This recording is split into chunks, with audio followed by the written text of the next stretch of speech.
hey, do you remember what happened to you in season 1? Do you remember what happened to you in season 2? Do you remember what happened to you? Remember all the horrible shit that happened to you in your entire fucking life and you're just over it now? Yeah. That I can't.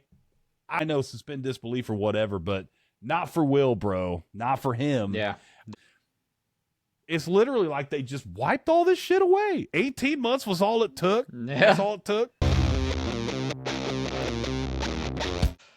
So how's the holidays been for you? I had a lot of time off. They weren't bad. They were just kind of really weren't holidays. They were just kind of like, it was like an extended vacation. I played some of that T2 game. And then I watched a little TV. I caught up with the Fallout. What else did I watch? How are you liking Fallout?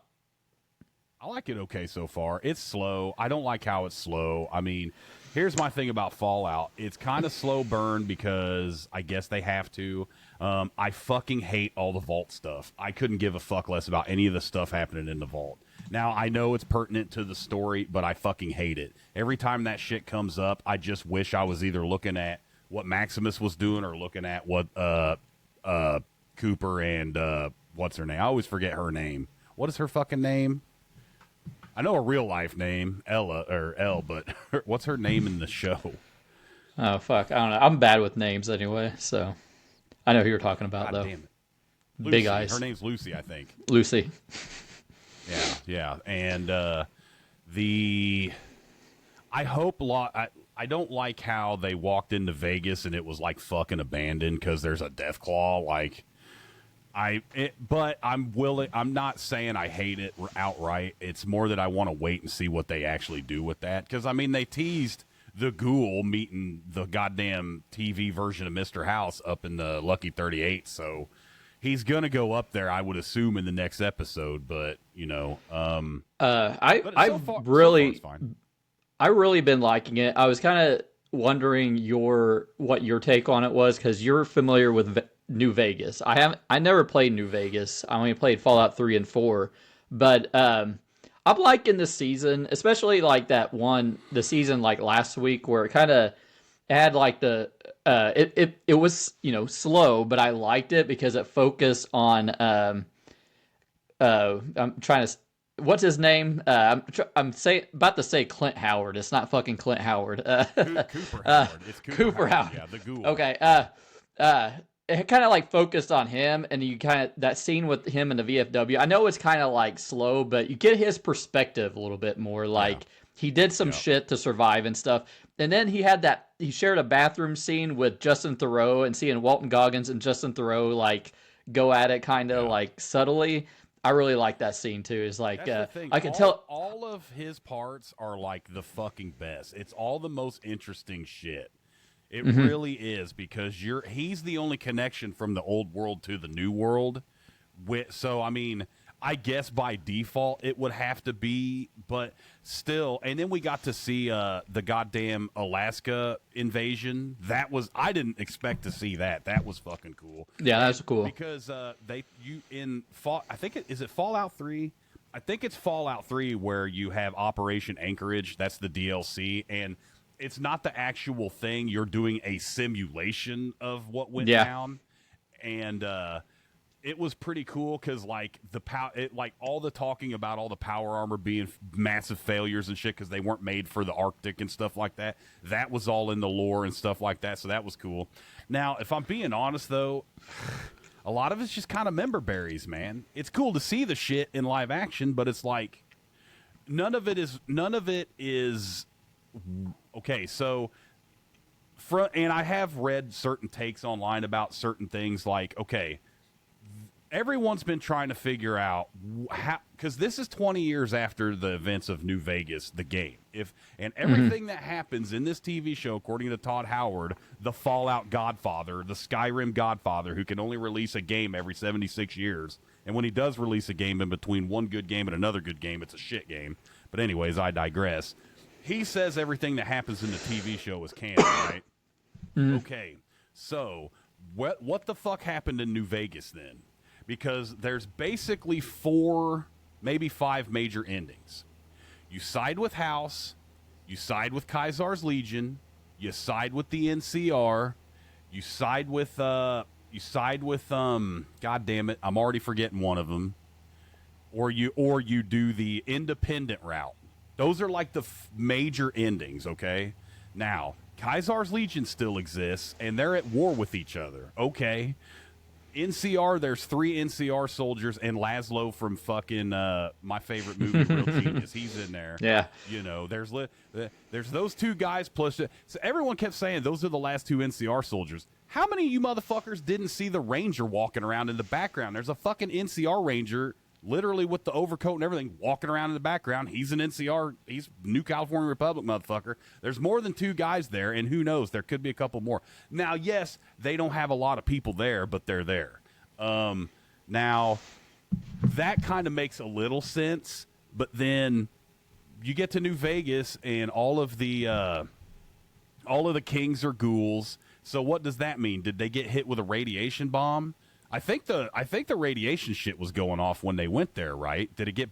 See, that's the thing is I'm trying to piece together what happened. What is the canonical? You have to know the canonical ending of New Vegas to figure out what the fuck's going on here.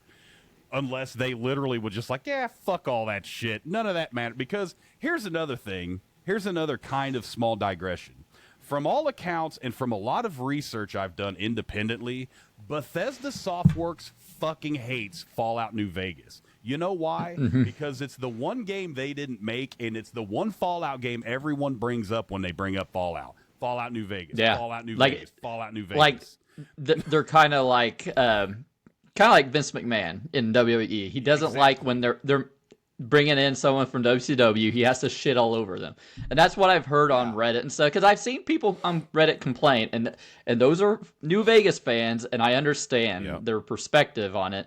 Like they were pissed off that the Elvis guys were ghouls because apparently but they the were king nobodies anyway. I mean, they were just little geek fuckers, really. Who cares? I mean, it makes sense. The leader, it shows him, and he's a ghoul, and he gets shot in the head like unceremoniously.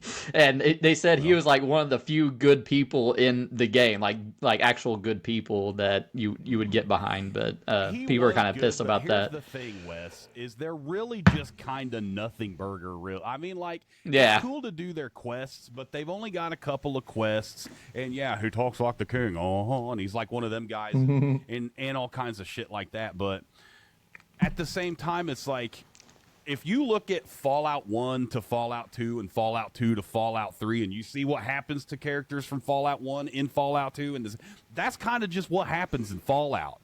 You fall in love with people and then they get fucked over in the next game or something bad happened to it. You know what I mean? So yeah. And honestly, it's kind of innocuous that they did it to the Kings because they're just a bunch of fucking poser geeks, really. They're just we act like Elvis because we watched a reel-to-reel about Jailhouse Rock and we all dress like fuck. You know what I mean? It'd be like if I walked outside and tried to act like I was in the Warriors now in Southern Illinois and I'm wearing a vest. You know what I mean? It's just.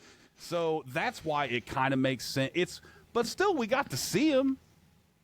Yeah. I mean, it's not like they did this shit to, like they did it to Marcus or somebody. And that's another thing, too.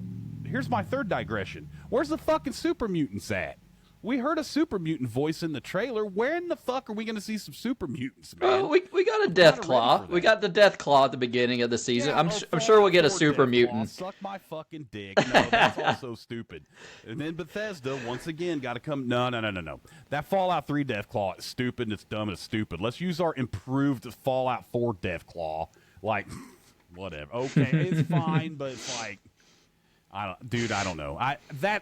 You can call me a fucking piece of shit for having that opinion. I don't care, but it's just that's I didn't know there was like a clear like difference between the Deathclaws in game. Go to the Fallout wiki. Try to find the official Fallout. Like Nukapedia got bought the fuck out by fandom too, so fuck that. But if you look up what Deathclaws look like, they're pretty similar in like Fallout 1, and then they kind of change. In Fallout 1 and 2, they're like kind of bigger, hulking, like their legs are kind of little and shit. And then in Fallout 3, it kind of looks like they took that model and evened it out. So they're like kind of slender, muscular, but they're still pretty fucking fearsome. And then in Fallout 4, they make them look like fucking Diablo or something. It looks like it kind of to me looks more like a demon. It looks like something that should be in Doom or something. It's a cool design. Please don't get me wrong. I like the design. It's just I don't know. I wish it wouldn't have been, because it literally looks like they just took the model from the PS5 edition, upscaled it, and then dropped it into the CGI of New Vegas. Now the scene with him like opening the door and he stands up and breaks the doorway and shit, that's cool. I thought that was really, really cool. And seeing Cooper getting scared as shit, because it's like the only time he's ever been scared in his life was when that other one came, which is crazy. Which also, now what do you know about that shit? God damn it. See, you had to bring Fallout up immediately, and you've done fucking. That's fine. That's fine. Deep dive into Fallout here. 420. I got to smoke weed real quick because it's ceremony. Okay. All right. All right. Now, Deathclaws were a government experiment. Deathclaws were actually, as far as I know, were deployed during U.S. military excursions in the Fallout lore. That's why one theory I have read online, it's not my theory, one theory I've read online in a couple of places is that they have pheromone. They know who is a U.S. soldier and who not to kill and who to kill based on smell or whatever. So that's why it didn't kill him, and it just eradicated the Chinese motherfucker. Okie dokie. But but still, like, seeing him scared as fuck because of that shit adds a little kind of a, because like I almost got to a point. You know what episode is that? I think it's like the second episode where Lucy's like, you don't have to be a cocksucker all the time. You just don't. Yeah. And you didn't used to be a cocksucker, but now you're just like a leathery cocksucker and you don't have to be. And why are you a cocksucker? And then so she treats him like a cocksucker one time. It didn't work out for her. She got crucified, but still, you know, and he was going to live anyway. But still, it's like, I was kind of getting to the point where I was like, man, is he just going to be cool all the time and nothing bad ever happens? And then that shit happened.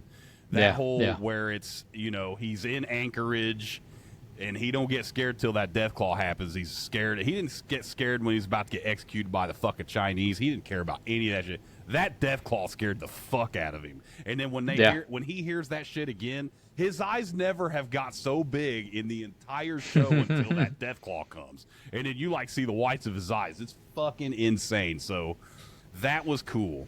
That's a cool thing. But now, going back to, I think, my second digression, which was, like, the whole kind of what they're doing with the New Vegas shit.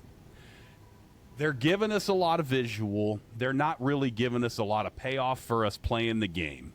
Does that make sense? Yeah, I mean, if as you a never played New Vegas very much, did you? Yeah, I didn't play it hardly at all. I don't think. You really, Wes. Look. Well, okay. There's really a countdown. Should play that game. There's a countdown on Amazon, and people are pretty convinced that it's going to be the remaster of New Vegas. Shadow Drop. A remaster of Fallout 3. They'll fuck us in our ass. Like, they're not going to give us two. Okay, here's my fucking thoughts on that, too. And I'm being a cunt about this. Yes, I am. But my fucking thought is this. Yes, there's that countdown, and I've heard they're going to release a Fallout 3 and a Fallout New Vegas remaster. Now, I don't believe they're going to release two remasters at once. What I believe, because here's why. They shadow dropped that Oblivion remastered, right? Which it kind of was. It was it was a bad kept secret, right? But then it got shadow dropped and it was okay. But how long did that game take to make? You know, that's one game. Now you're remaking Fallout 3 and New Vegas. And yes, I know New Vegas uses assets, but you're still having to, like, smooth everything out and stuff like that. Now, I really do hope I'm wrong. I really, really for real hope I'm wrong. And I'm just being a cunt. But that's because going back to my thing about how much they don't like to give flowers to New Vegas. That's another thing too. It's like, oh, okay. Here's the conspiracy theorist in me, Wes. Conspiracy theorist. Did I say that right? Yeah. Here's the conspiracy theorist in me.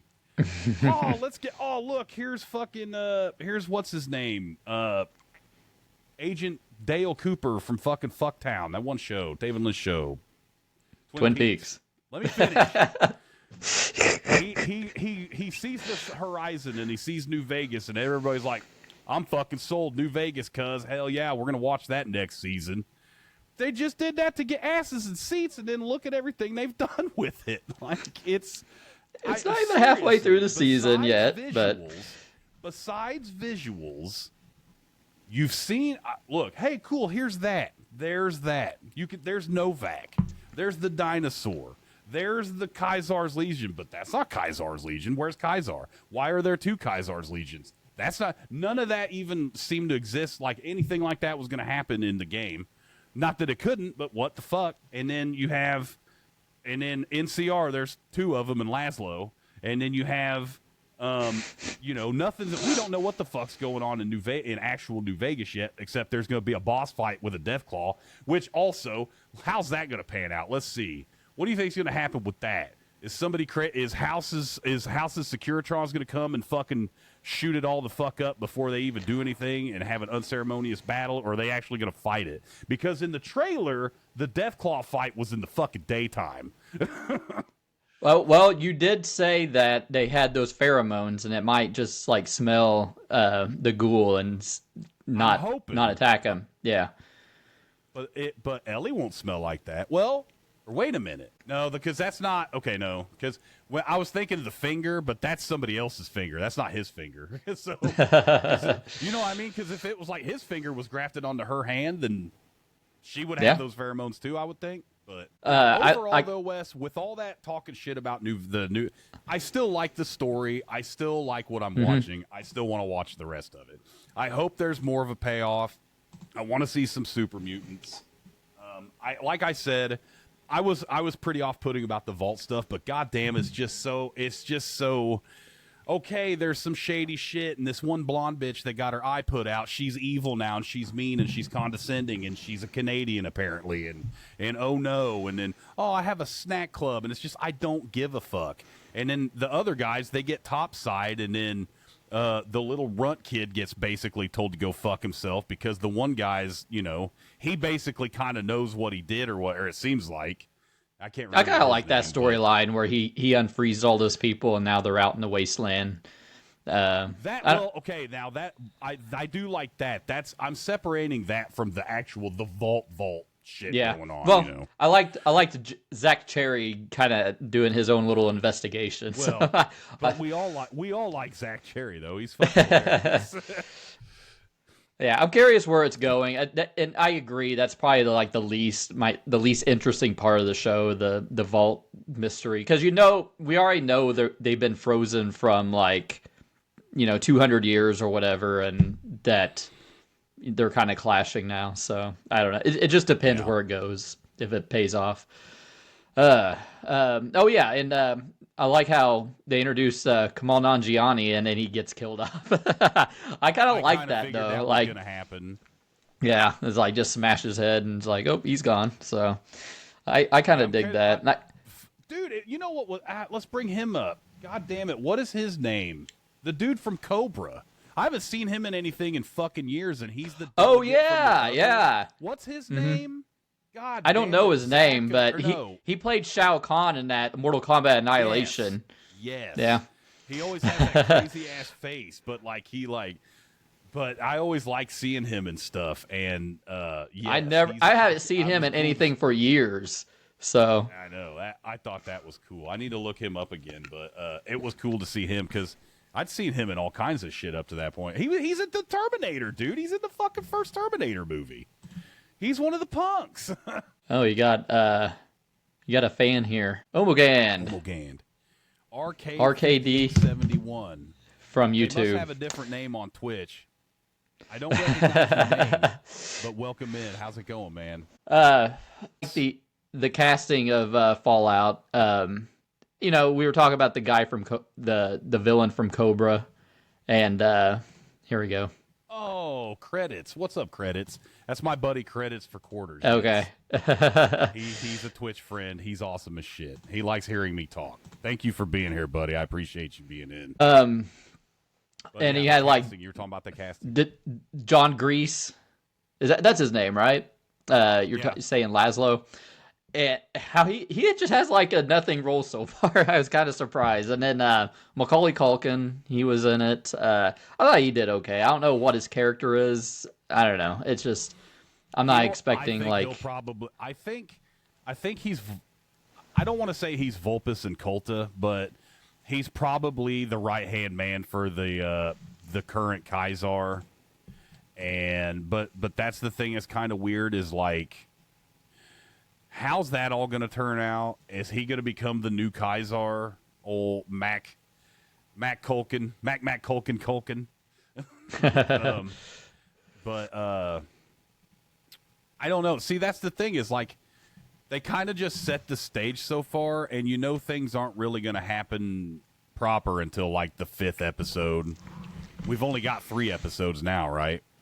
So, you know. Yeah.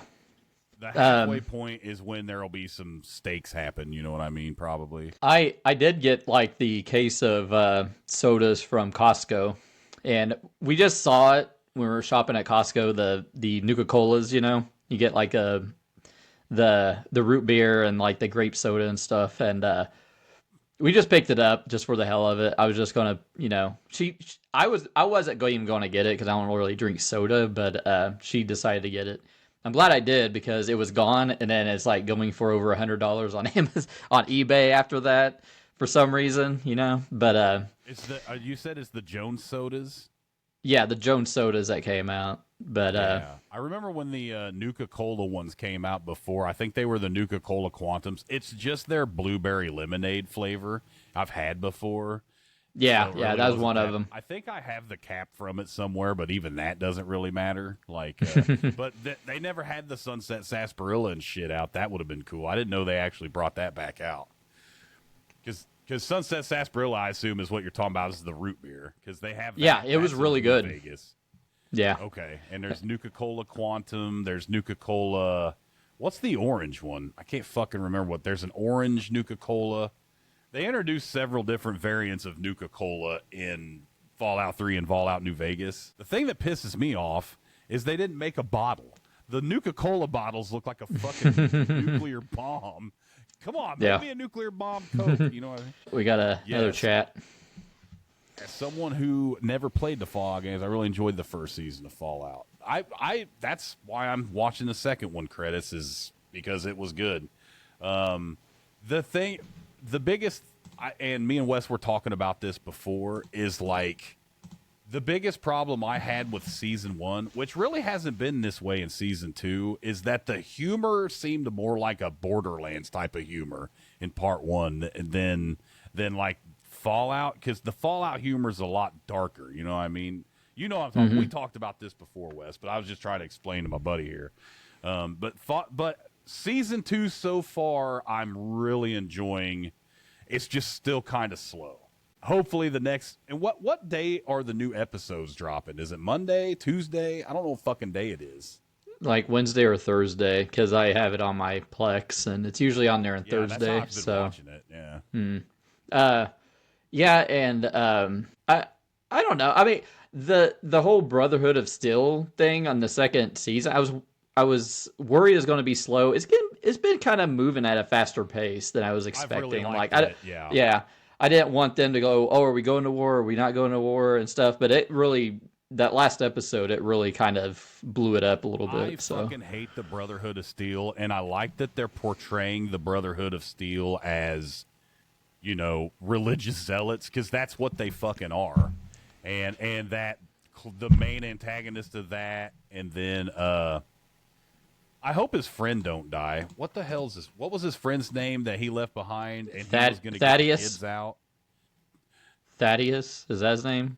Is it? No, isn't Thaddeus the fucking ghoul?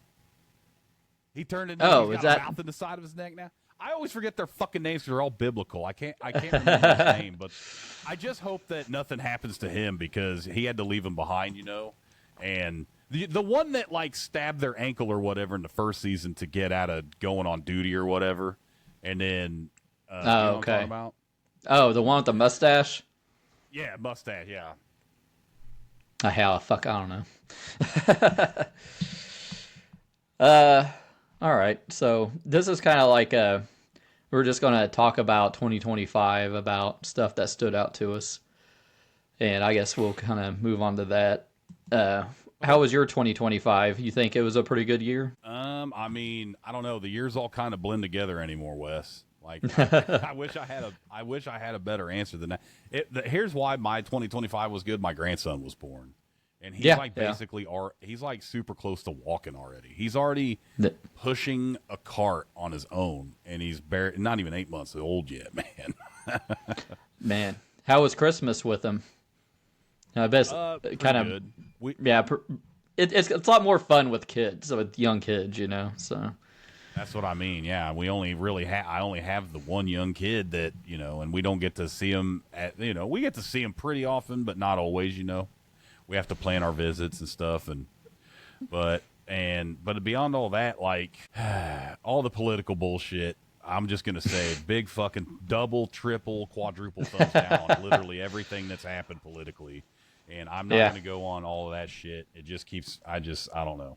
But yeah, we kind of use this as a distraction from that too. But I mean, we bring it up every once in a while. But 2026, it's been a pretty good start for like movies, because I just watched that Primate movie. It's pretty fun movie. I gotta watch it. I have that review queued up. I gotta watch that. And then in real life, it's okay. Well, in real life, in comparison, is like a fucking dumpster fire. So I'm kind of like, let's watch movies for now.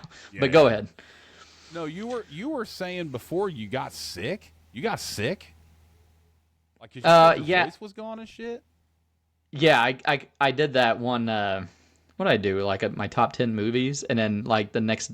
Like after that, I lost my voice. So I just had a cold. It wasn't last year. I had COVID after Christmas, and I got sick again. So, but I'm starting to get over it. Getting drunk and making out with me, then you wouldn't get COVID. I can't stop. I work at school, man. I get sick all the time, dude. You can't make out with me. You get mad. Well, I mean, let's think. There were games that was cool. I've started playing that Arc Raiders game. I seen you were playing that on Discord. Yeah. I've played 5 missions. I've played with a friend of mine. He's another streamer. His shout out to Written Off. He's a cool dude, Ian. He was kind of helping me out, but I need to play to get kind of acclimated to it. And then another game I played, Repo. That Repo game, that's a lot of fun. Repo. There's been this term thrown around for certain games, like they're calling it friend slop. I hate that fucking term, because like, why wouldn't you want to play games with friends? Yeah, friend slop. Yeah, friend slop. But I mean, like, but Repo is really fun because like, it's like, I can't even describe it. It's just really fun, and I play that with some friends of mine that are also streamers. And we have a big hootenanny when we play that, and that came out last year. The Terminator game was good. It is not a $30 game, and I did go into that. I did go through the other timelines. What a fucking wet fart letdown on that shit, bro. The coolest thing is you get to see Sarah Connor shoot Dyson in the fucking head. I mean, and that's not that cool, because like it's just it doesn't change hardly anything. And the whole game you're playing as Sarah fucking Connor. Like 90% of the game you're Sarah Connor. Okay, that's great. I don't hate Sarah Connor, but no, there's like one mission, maybe 2, where you get to play as a Terminator. One of them you're naked. Fucking please. You know what I mean? Like, so no, that's a good game. Buy that shit on sale. But everything else about it plays good. It's very smooth. I really enjoyed it. Well, that kind of brings me to. That brings me to. I've been streaming Robocop, and I finally beat it. Dude, I don't know if you. I'm so sorry I've missed those streams, man, because you're doing that's fine. At work, and I don't get. Well, goddamn it, because like I come home and then what the fuck, he was streaming Robocop. Well, I started to stream again, and it's not like I just stream on the PS5, so it probably looks and sounds like shit. But I decided I'm going to stream this. I'm going to beat it, and this brings me to that Terminator game. Like, you can tell the people who made this game are fans of that movie. They're fans of Robocop. Yes. They're fans of Terminator. But there are some difficulty spikes in that fucking game that irritate me. Like, there's so many times in that game where there's a cutscene, and then the cutscene ends. It drops you in the middle of people just shooting all around you. You don't know what the fuck is around you. You can't hardly take cover because you're Robocop. You're going, duh, duh. You can't squat or anything. You can't hardly run. It's like you walk briskly. That's into cover. You're like, And then, I mean, have you played the game? I mean, have you played all the way through it? Not all the way through, because I haven't even got to the end, and I got to play the DLC, but I need to play it again. Okay, I don't want to spoil it for you, but there's a boss fight, and it's like a 3-tier boss fight, and then I kept dying at the third one. You have to start all over and do all 3 tiers again, which I did take a long break, and this is my fault, where I forgot about updating your gun, and that fucked me over pretty much the entire game until I got to that boss fight and I couldn't beat him. And I didn't beat the game on stream. I just I'm going to fuck around with upgrading this gun and try to beat the boss. I beat him and I had 2% health. I barely beat that fucking boss. I'm like, I'm not streaming this. I'm not playing this again. Fuck this. But yeah, I could tell that the people who made the game loved the source material and made a pretty cool game, but the difficulty spikes really kind of turned me off from playing it again or even trying to get the DLC, I think. But I had a fun time playing it, and I'm glad I did. But ain't that a fucking motherfucker, though, when, like, you play a game for a while and then you put it down for 6 months and you play it again, and you're like, what the fuck am I doing? Where the fuck am I at? What are my abilities? What's my... Who the fuck is this bitch? Why am I getting emails from this guy saying I gotta, you know what I mean? Like, it's just always crazy shit. That's what sucks. And you're like, well, I gotta start a new game. Then you start the new game, and you're like, wow, fuck, I already did all this shit. Because then you remember. Yeah. I don't know. It's kind of funny, but yeah, I fully know what you're saying there. But that's one of my resolutions, though, is to play more games like that I have. But there's also games that are coming out that I want, like. I guess GTA is coming out this year. I don't know. But the next Resident Evil game, I might buy that at launch and play it and stream it and stuff. Everybody's excited about that new Resident Evil game. That shit looks tight. It really looks good.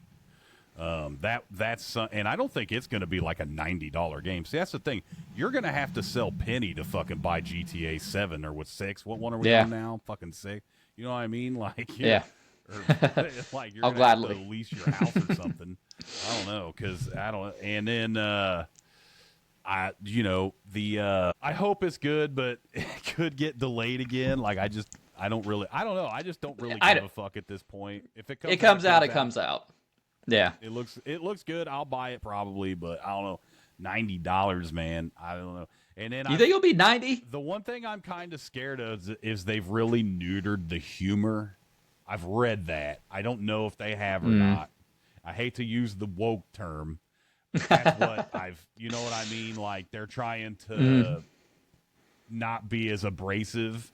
Because, you had the construction workers in GTA 3 walking down the street going, in the Navy. You know what I mean? We may not have that kind of shit now. But which, maybe it doesn't belong. But what I mean is I just don't want them to... The reason people play GTA games is for that fucking edge. A lot of it is. I would say it's 50-50. Yeah, the gameplay is good. The storylines are good. But, like, could you imagine GTA without, like, a Trevor-like character or some shit? You know what I mean? Or, like... What Phil Cassidy from GTA Vice... Gary Busey's character, just shit like that. Just crazy shit, but we could be completely wrong because Dan Houser is not at Rockstar anymore. He was the driving force behind every good thing that came out of the fucking company. Yeah, he because and I could be wrong about this, but it seems like a few months ago I was reading it was precisely because he was getting a lot of blowback for the stories he was writing and shit. So I don't know, but I'm still gonna buy it. It still looks fucking awesome. I mean, goddamn, it looks amazing. They're dumping like $1 billion into it. Jesus. I like, goddamn, you can buy, most of the games I've bought this year were indie titles. Not necessarily all games that came out this year, but games that were under $50. GTA has to be offensive or it's not GTA. That I would pretty much agree with that. Like, I mean, that's the thing is like South Park is still offensive,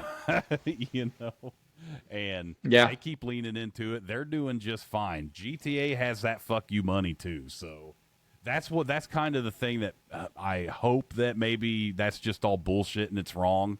Because that's all dirt. That's all fucking just rumor mill shit, They're always just there's just articles people make up shit just to get a reaction so people can fight in the comments. Exactly. It's stupid. That's why I say I've read these things, but I don't portray them as my opinion. They're just something I've read that is interesting. You know what I mean? So, but beyond that, go ahead. Part of my resolution to play more games. I'm sorry, I know I go off. It's fine. It's fine. I bought The Thing remastered. I think I might start streaming it this week, but that's another game I've been wanting to play. I had it on PlayStation 2 back in the day, and I just didn't get into it. But that's one I've been really wanting to. And that's how I am usually. Like I'll wait till a game goes on sale, like 90% of the time. Like Resident Evil and GTA are probably the exceptions. So Goose X, never forget. Never forget what we had. Yeah, 2025. So I watched that Primate. I liked it quite a bit. My 2025, I think it started with Wolfman, and that movie fucking sucked. Lee Winnell from the Saw movies. He made that Invisible Man movie that was pretty good, but Wolfman sucked. But I don't know. Kingdom Come, Deliverance came out. Civilization, we don't watch those. Interesting note here is like White Lotus. I was watching White Lotus, and this ties back to our Fallout discussion. I already know what you're gonna say. Laszlo's in that with Homeboy too.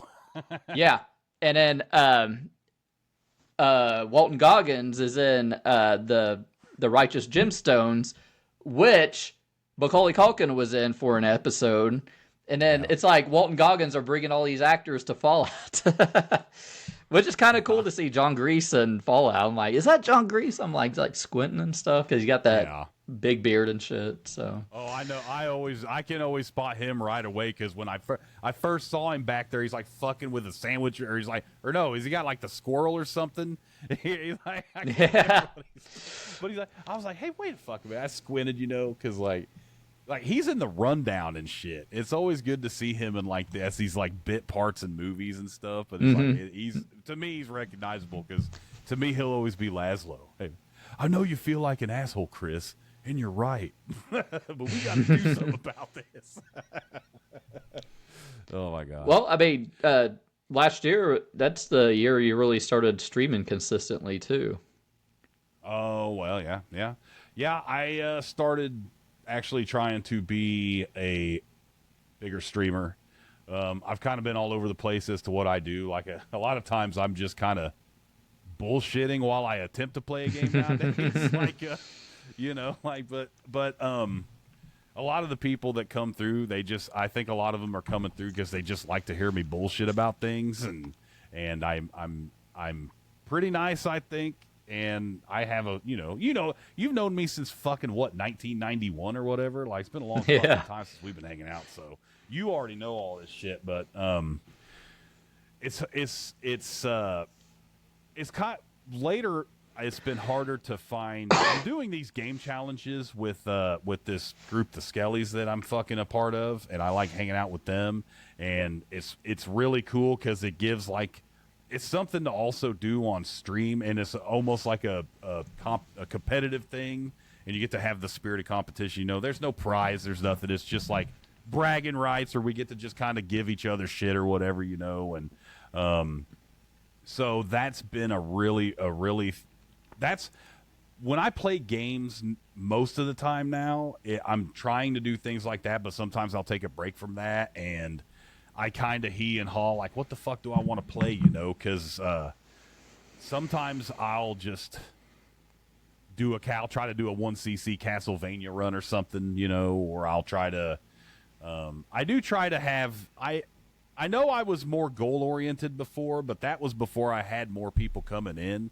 Sometimes I got 15 or 20 people hanging out, and sometimes we're just hanging out listening to music. I've got a little thing where you can redeem points and play a Spotify song, and then we're just listening to cool ass music and stuff, and and then they like to see me drink vodka like it's water, so that's another thing. So don't gargle it and offend somebody.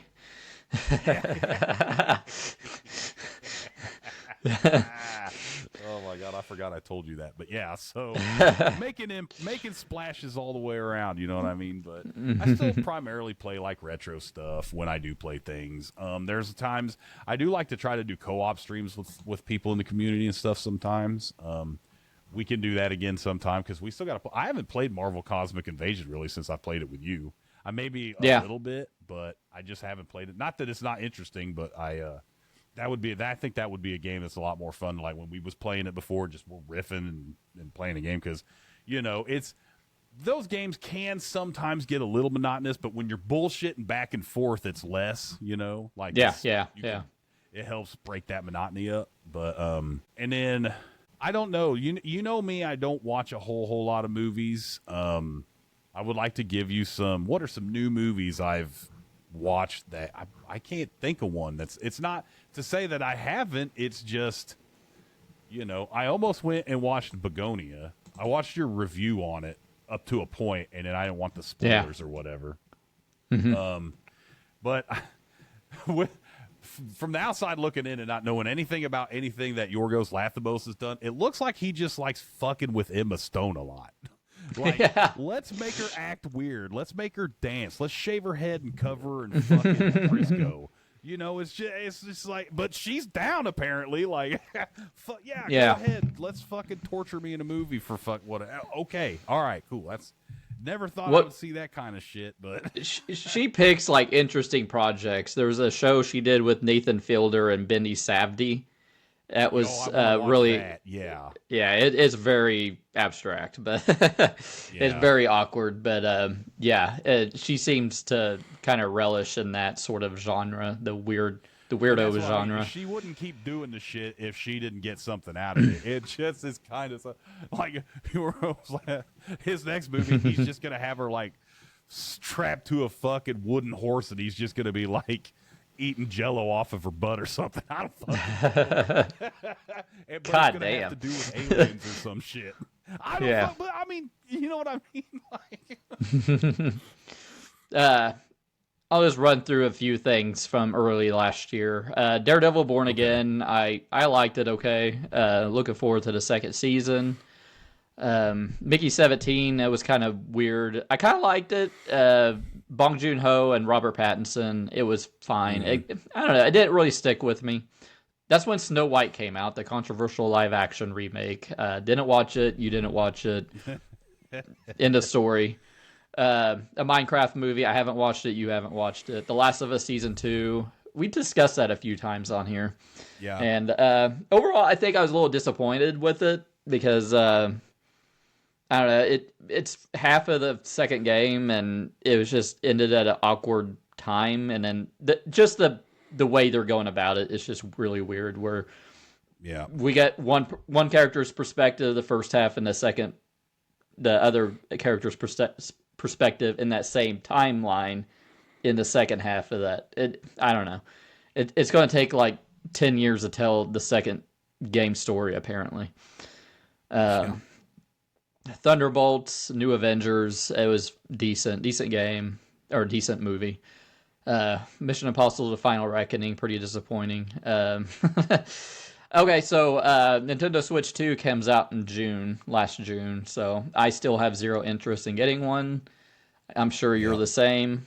It's like literally someone came into my chat last night and they said, as someone who has bought 2 Nintendo Switches, I would tell you I would not believe the hype. That's literally what they said. Yeah. Or something very similar, like, it's not worth the price.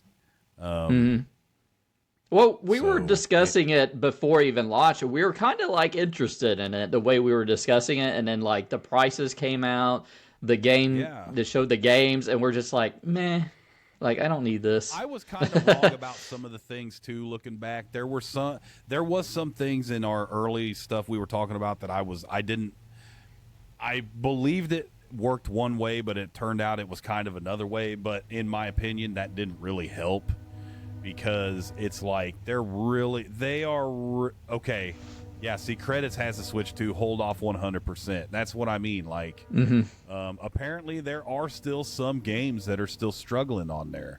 Like, that Mortal Kombat 1 came out on Switch 2, and it apparently can't fucking run on a Switch 2. Like, but, like, the only reason I would honestly buy a Switch 2, Wes, is to play my Switch 1 games in 60 FPS. It's like, I would like, for real. I mean, honestly, for real. But I'm not going to pay $470 or what is it, $450? Or it's even more. Yeah. I'm not paying that kind of money for that shit, Like, that's just fucking dumb. It's not worth it. And then to make my games run better, I have to pay $20 extra for some of those games. Yeah. Like now I have to buy a DLC. I have to buy a frame rate DLC, Wes. What the fuck? That's pretty bad. Give me a fucking break. I can't deal with it. So, yeah, that'll be. And you know what, dude? It may end up increasing the price next year. Who the fuck knows? I don't know. Like, best thing about it is that my Switch 1 games run at 60 or 30. Yeah, see. Yes, exactly. That's where I would be. That's exactly where I would be. Is I would just want to play, like I bought Bloodstained, Curse because Wes, but Credits I'm sure knows too. I'm a huge Castlevania fan, and Bloodstained is Castlevania. It's right up my alley. I bought that game on my Nintendo Switch, and I fucking played that game in dock mode, not handheld. In dock mode, shit runs at like 24 frames a second. It's fucking horrendous, man. And the shit looks like it could run on a Java browser. The graphics aren't intensive in any way. It's just, I don't know if it's unoptimized or what, but it's like, God. Yeah. Mario Kart World looks like anus. I don't care about that game. Yeah, it's like the open world aspect. I'm like, I don't fucking care about open world in a fucking kart racer. Like, who cares? No, fuck. I think the only reason I would get a Switch 2 is if I could mod it. and apparently, if you mod your Switch, even though you own it, they're going to break it somehow. They come to your house and they put 2 in the back of your fucking skull, Wes. Don't do it, man. I need you in my life. Like, they'll fucking kill you, dog. I know. They would send Mario or fucking Luigi probably and be like, Goodfellas, have like the fucking tarp. It's like, come with us. Here's a tarp. It's like, what the fuck? And then like, hey, man, head explodes. Make some coffee. Well, make no fucking coffee. Ballerina came out. That's a John Wick spinoff. I did not watch it. I don't really have any interest. 28 Years Later came out. One of my favorite movies of the year. I really liked it, even though the ending kind of threw me off a little bit, but I kind of got on board with it after I knew what they were doing. I don't know if you've watched it though. I have not watched it yet, but remember, I watched your review about it, or both of them. One of those was like one of your biggest videos for a time, wasn't it? Or is that? It still is. It's 22K views. That's like my biggest video. Yeah. And I'm going to go see the new one on Thursday, so I don't think I'm going to get another 22K video out of it, but we'll see, I guess. Fuck, who knows, dude? You might. I'm really hyped for the new one. And then we'll go into like 2026 to see the stuff that, we are probably looking forward to, like games, TV, movies, whatever. Death Stranding 2 on the beach. I don't know. I didn't play it. Jurassic World Rebirth. I watched it. Pretty disappointing movie, I have to say. It's probably I'm probably giving up on the franchise since this one made $1 billion. We're just gonna keep going this route of stupid dinosaur movie. Yeah.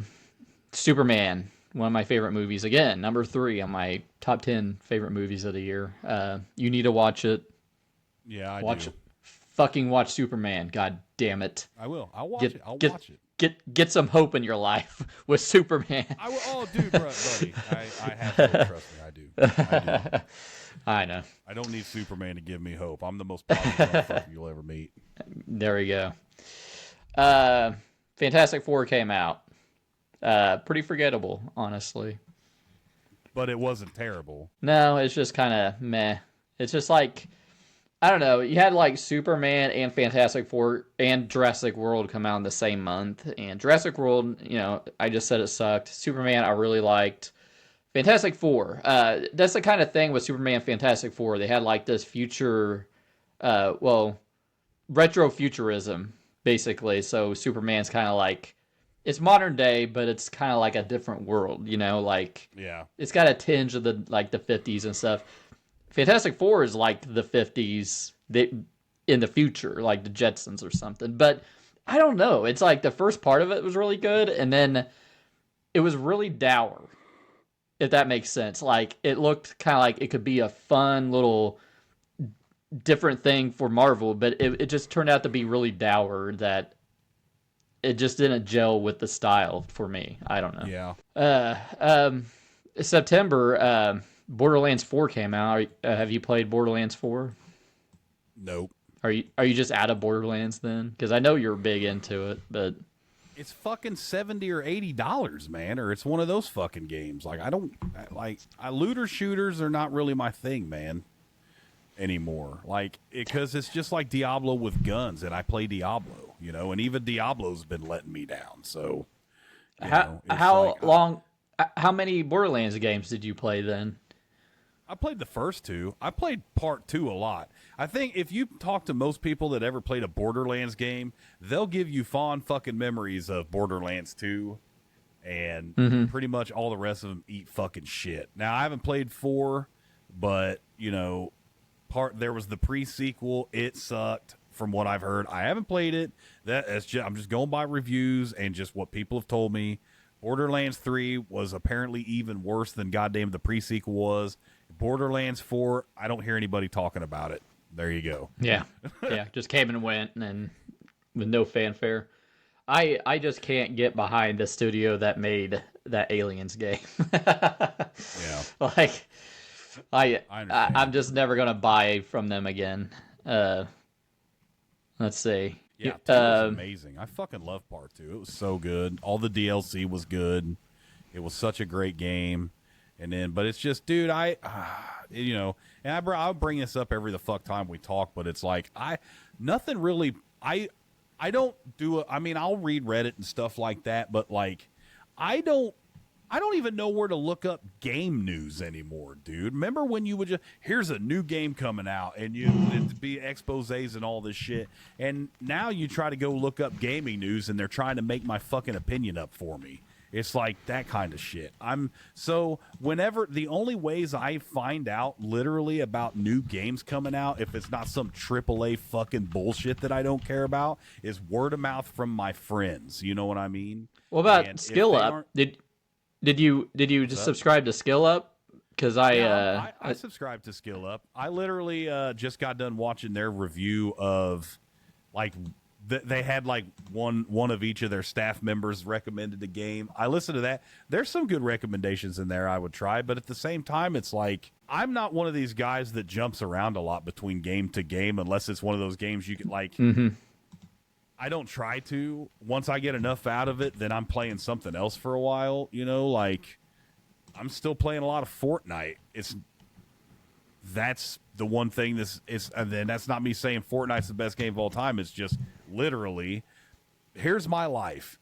I wake up at 10 o'clock. I spend an hour shitting and fucking hacking because I'm an old man with GERD and nothing in my stomach works right. And then after that, I'm sitting down, I'm, catching a stream or two, seeing who's on.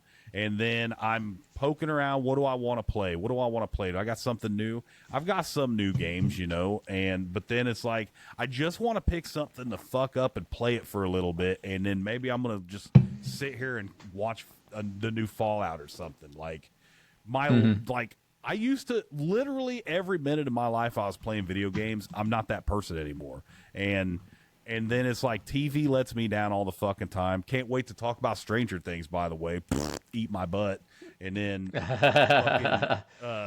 But it's like, it's just, and that's why I always feel bad when it's like, let's come up with these lists and shit. Wes, sometimes I can't remember half the shit I played over a year because it just really wasn't that memorable to me. It's not because I have a bad memory. It's because, honestly, most games just, they don't hold me like they did anymore because they're regurgitating old ideas. But this Arc Raiders game, I'm getting interested in that shit. There's this other game a friend turned me on to, Zombie Army 3 or 4. It's just literally basically like Call of Duty Zombies, but better. That's fun as shit. And I think I have that. $5. Yeah, it was like a $45 or $50 game. I bought it for $5 and then got the DLC for it, all the DLC for $20. That's fun as shit. I just don't have a lot of time for these games that demand millions of hours of my time. I just don't have that kind of time. I feel find myself playing as well. But that's why I feel bad because it's like I don't have lists. I just have here's what I'm doing currently. Yeah. And well, I mean, sometimes I'll go through I'll play League of Legends ARAMs for like a month. Like, because I've played League of Legends off and on. I never played 5 versus 5 because League of Legends is one of the most toxic fucking games you could play. I'm not a toxic guy. The shit doesn't hurt my feelings, but it's just, it doesn't make the game fun when your entire team is arguing amongst themselves and you're trying to take goals and shit. And then it's like Overwatch. It's like, okay, more toxic shit with unbalanced fucking bullshit. You can't balance nothing. And then now finally people are falling out of love with Call of Duty because they're realizing they all suck and they have sucked for the last 10 years. But, you know, they had to become 25 to figure that shit out or whatever. And then fucking, it's just, that's the thing. Is like, that's why I find myself trying to play. Okay, you want to know an example? You want to know how much fun I've had? I've literally almost physically hurt myself trying to beat Track and Field 2 on NES for a challenge amongst my friends, bro. I've had more fun doing that shit than I had fun playing 50 to 75% of the games I've played in 2025. Hand to God, because I know for a fact none of the other motherfuckers that are a part of that competition could even get to where I'm at. And I hope they hear this shit and fucking try because I'm coming for you motherfuckers. Anyways, that's my aside there. I'm coming for you motherfuckers. Skellies, Geese, I'm gonna fuck you up, buddy. Don't even worry about it. But anyways, I'm just saying like that has been more fun than trying to think like, you know what I mean? Like that, you know, because every game they and then you watch the Game Awards. And then what was the big reveal game? High Guard. What are those two word synonyms for? Overwatch. What is it? A team-based tactical fuckwad fuck my fucking life shooter. Who cares? Dude? There's nothing fucking original anymore. It sucks. It's like I would rather play Micro Mansions on NES. Like, there's so much better shit, but like you don't get to see it because it doesn't get as much acclaim because Activision has $1 billion to advertise some more bullshit, and every game next year is going to be AI slop any fucking way. So it's like, Skynet, take me away, dude. I'm ready. Fuck it. I don't care. But yeah, sucks. Podcast over. No, I'm kidding. You bring up. I mean, there's things that stick out. It's just like the contentification of every media. It's just throwing shit at you constantly, and some things stick. I want to put this on the negative. I'm really not. I'm mostly doing that for comedic effect. But I know. How I feel. Hey, that's why I have you on here. There's this. I just put it on the chat here. Easy there. Well, that's why I have you on here. Yeah. This week in videogames.com, it's it's kind of like the online magazine from Skill Up. I think it's pretty good. Okay. It's like a magazine version of their YouTube video. So, yeah. It's just like independently run and everything. I think it's something you should check out or dude, I absolutely will. Bookmark. I don't really have video game websites anymore that I can, like, I go to IGN and it's just kind of, here's some Lego sets. It's like, that's not a video game. Yeah. And then I tried that Aftermath for a while, and it's just really mostly a political rag. I don't care about the politics of games. What's a new game coming out? Who's in it? Who's making it? I don't care about agenda. Like, what's it about? Am I a ninja? Do I fight ninjas? Am I a Ninja Turtle? What the fuck am I doing? Like, you know, but Ninja Turtles 3 is coming out. Here's why you should hate Republicans. What, you know what I mean? I'm fucking tired of it, dude. So if this is anything like just a regular, like, kind of thing, then I'm all about this shit. And that was sad as fuck that this guy passed away. I soon as I watched that video, that last video, and then hearing about that fucking sucks.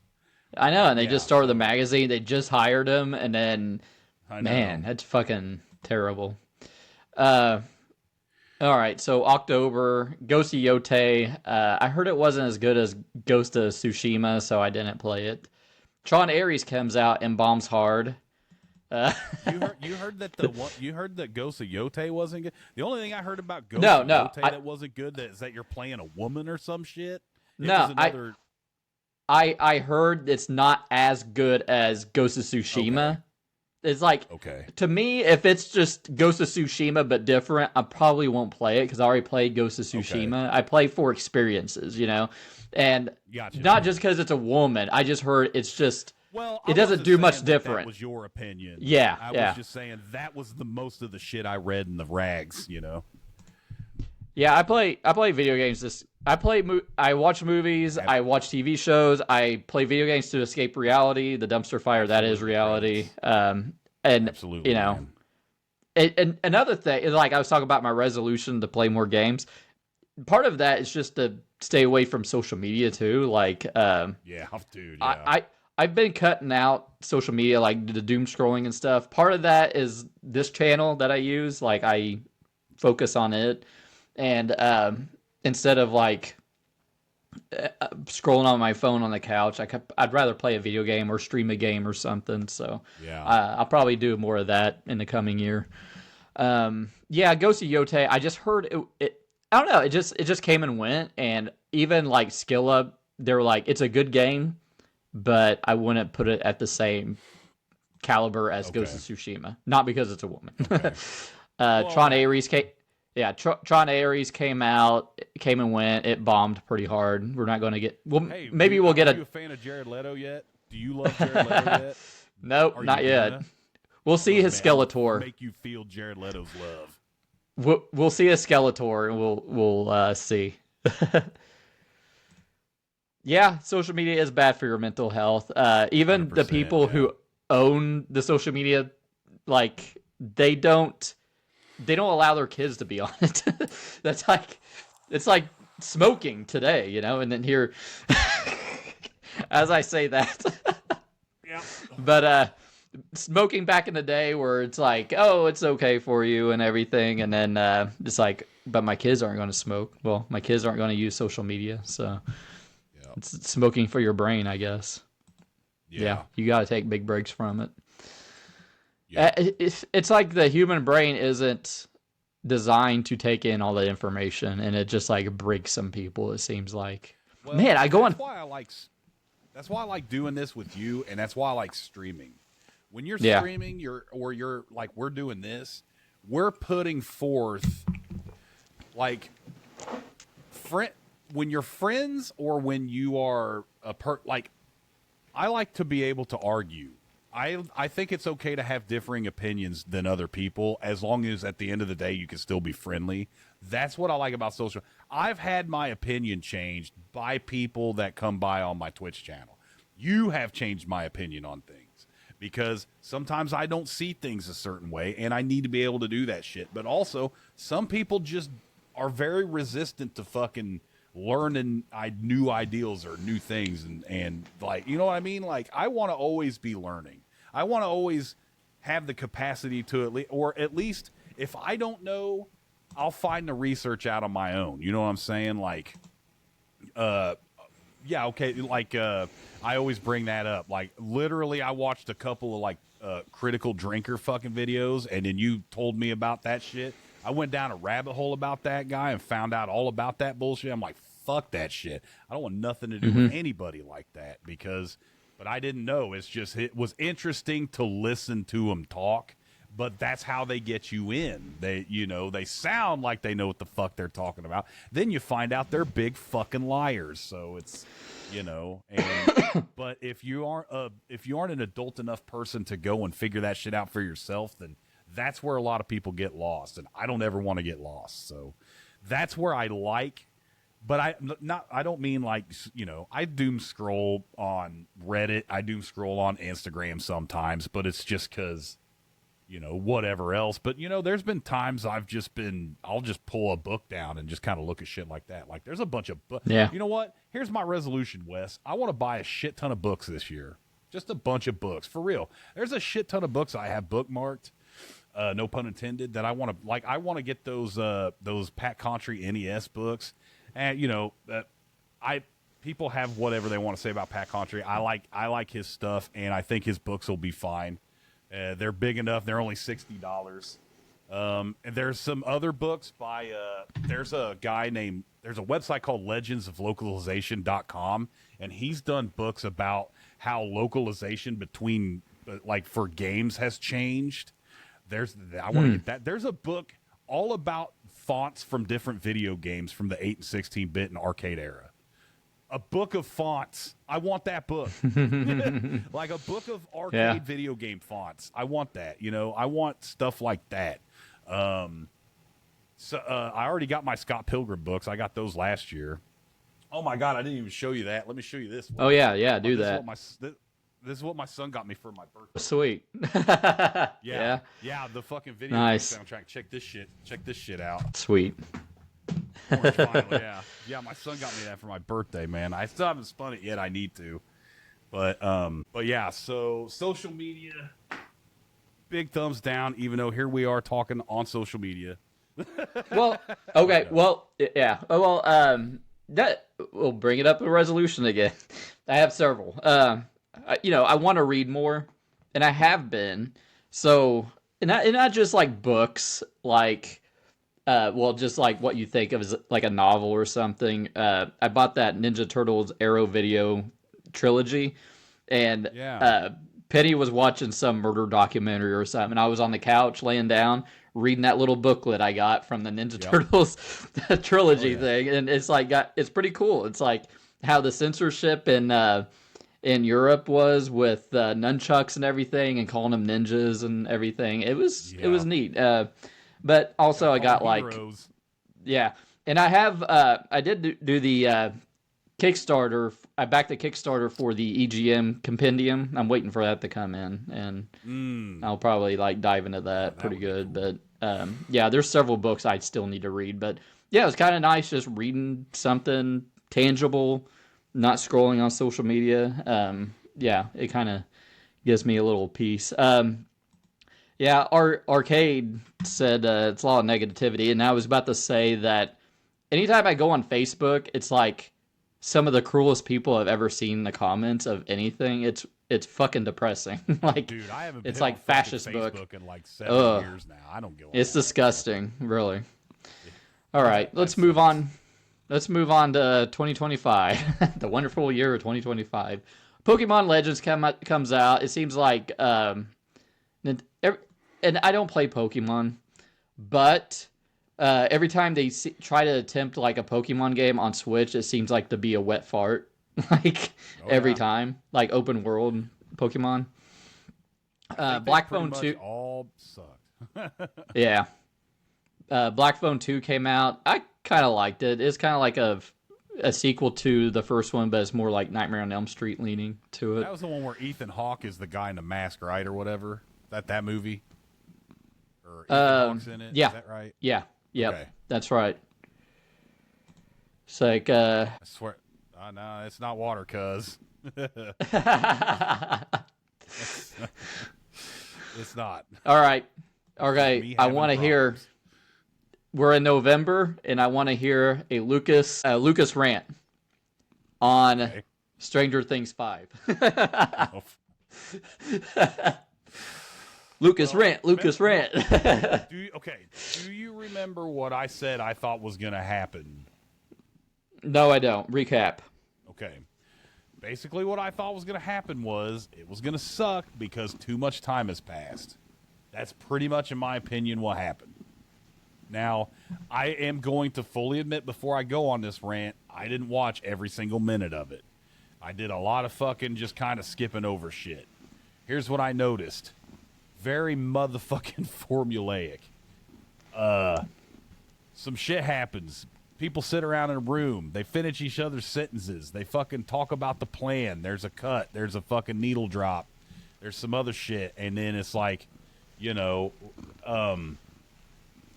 I'm honestly not going to go really, really far into this shit, and because I've talked about some of this shit on my stream. But here's my biggest problem, Wes. Where's the PTSD? Yeah. Does that make any sense? Yeah, kinda. I mean, if we're talking about a modern day show, yeah. But if it's something inspired by 80s content, I can't. I try to give myself that own argument, but that show has a lot of progressive beats in it, buddy. And I'm not talking about the one scene everyone was shitting on. I don't have a lot of bad negative things to say about that, beyond that they're saying all this shit when they're about to die.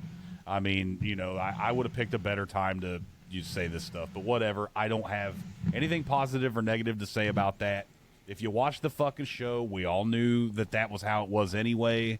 In my opinion, I wish they would have gave him a moment like that in season 4. Because I think, you know, like, it's pretty obvious they did that just so he could have that moment. They were trying to give everybody big moments. They wanted to give Will a moment. Which I have thoughts on that after you're done with your whole rant. I have thoughts on it. Okay. All right. So, because we're talking about that part now, I have more. You tell me. Okay. So, I understand what they're doing with it. They've always teased that Will is gay and has a crush on Mike, right? Yeah. So, I understand why they did the scene. I understand, like, he didn't want Vecna to have something to use against him, also. Yeah. And as a coming out scene. Okay. So, this is the 1980s, and people are pretty homophobic in the 80s, right? And then, even in the 90s. A game called Smear the Queer, and I'm not trying to be negative. That's just really what it was called, and that's just the life we lived in the 80s. Yeah, and I understand where they're coming from with that. But this is a show in 2025. You're not going to have it. I think the scene was like not very well executed, where it was very awkward with having 20 fucking people. That's what I mean. Him coming out to 20 people, right? And then it's in 2020. So, okay, it's a show. It takes place in the 80s, but this is a show in 2025. This isn't Ellen DeGeneres coming out in 1995 or whenever. Yep. So it feels like what Disney does is like, here's some gay stuff in Star Wars, some girls kissing. There you go. Yeah. It feels like they want accolades for this scene, and I just don't. I think it could have done it differently and more in an intimate matter, rather than just like, I'm going to come out to 20 people and. Yeah, and especially when they're like surrounded by fucking hell dogs and shit or whatever. Like, or unless I'm misremembering, aren't they surrounded like they're about to get fucking killed? You know, and he's in there having this heart to heart with these guys, and it's like that. But yes, you are right, and also like, god damn it, that's really good. Like it's like they're just shoving lesbians into Star Wars. Well, I mean, I think they could have executed it a little better, but again, I mean. people. I mean, you had the. I'm not one of those homophobes who's like downvoting it on IMDb, like they did in Saudi Arabia. Apparently, that's where all the downvotes came from. Okay, it's just when they chose to do it is my biggest problem. And how? Like, I talked about the bloat of the cast, like them sneaking around, go, oh, we're going to the government facility. There's like a fucking crowd of people around them. How you sneaking around? I want to come out to 20 people at once. I'm like, what the fuck? Like, it could have been executed way better. Hawaiian guy from season 4 here. He wasn't there. Just, you know what I mean? Like, why is and he starts Howard crying. Yeah, Glenn Howard. It's like, Yeah, that was kind of weird. But that was why I said, why does no one have PTSD? Yeah. At the 45-minute long ending, which I didn't have a problem with. It's the last part of the show. Okay, so the graduation was okay. I liked the nod to Eddie because Eddie's probably like my second or third favorite character. And I like the nod to Eddie, and he took, he did what he said Eddie said he was going to do. It was a callback to that, but it was still just kind of maybe too long is the word. I don't know.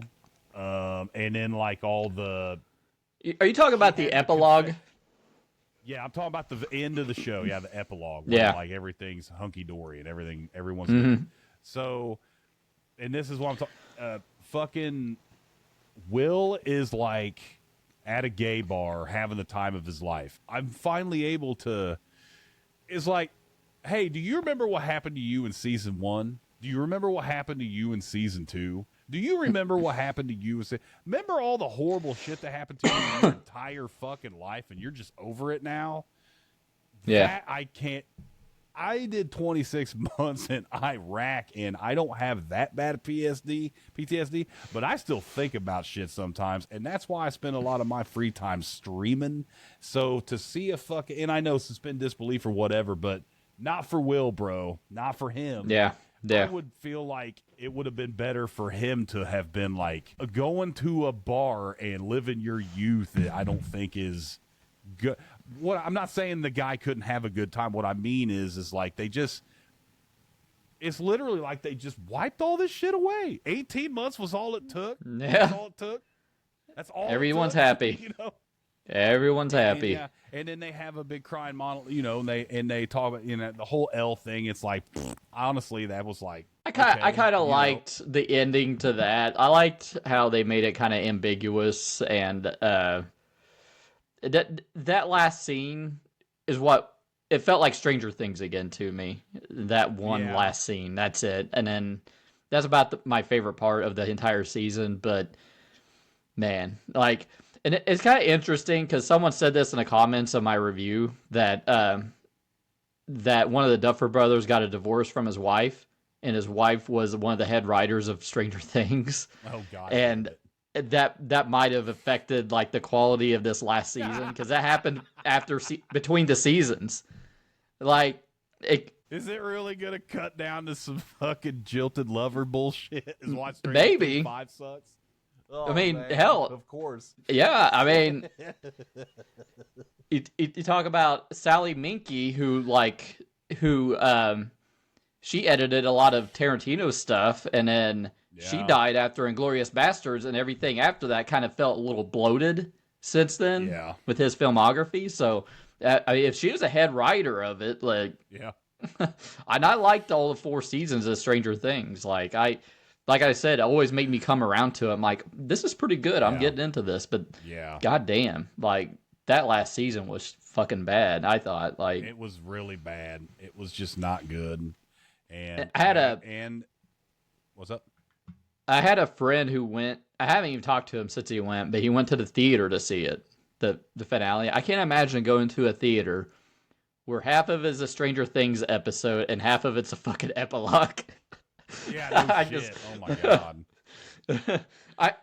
They killed Vecna, and I paused Netflix to see how much. I'm like, this is only half over. Like, what's happening?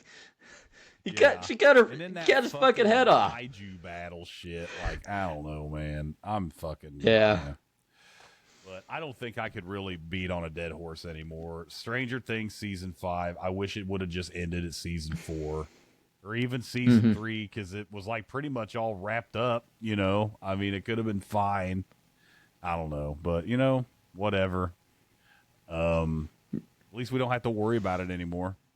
Yeah, that's the death of our monoculture, I guess. Like, I could literally just go back and watch season 1, season 2, and season 3, and season 4, and then just quit. You know what I mean? Yeah. That's what's great about fucking watching stuff. You were talking about like how it took so long for them to make it, and everyone kind of aged out of their roles. There's this funny thing I saw on like Twitter where this like Jonathan Byers. Yeah. He's like, I love the show with all these kids and that retired Japanese detective that's with them. Yeah. Because his eyes are so thin, and he's got the shaggy, retired Japanese detective.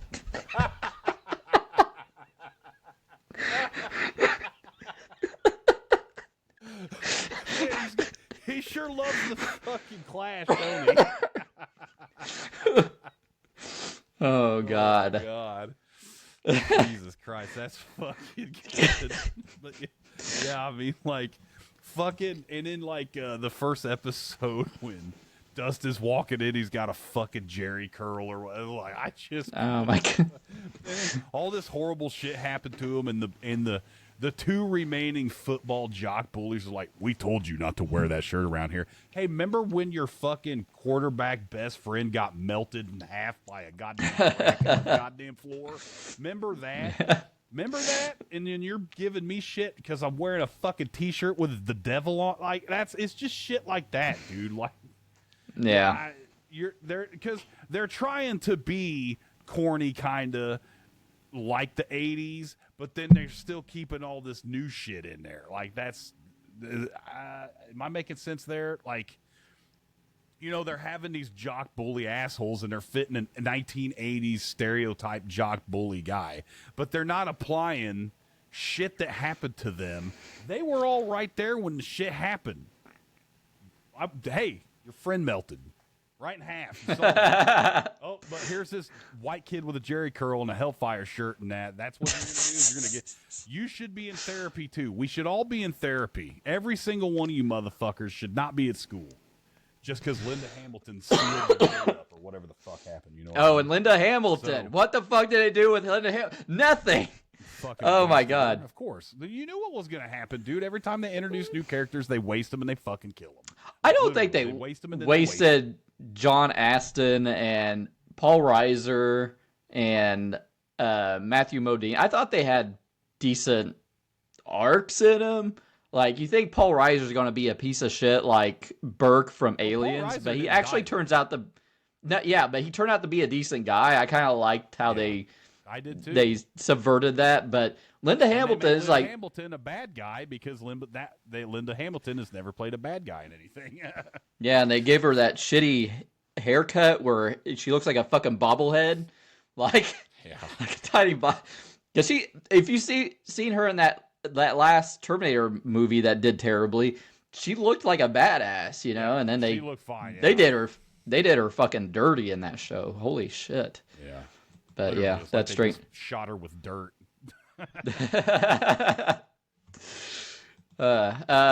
Also, November, Wicked Part 2. I did not watch it, but I did watch the first Wicked because Penny is going to watch Wicked Part 2 with her friend.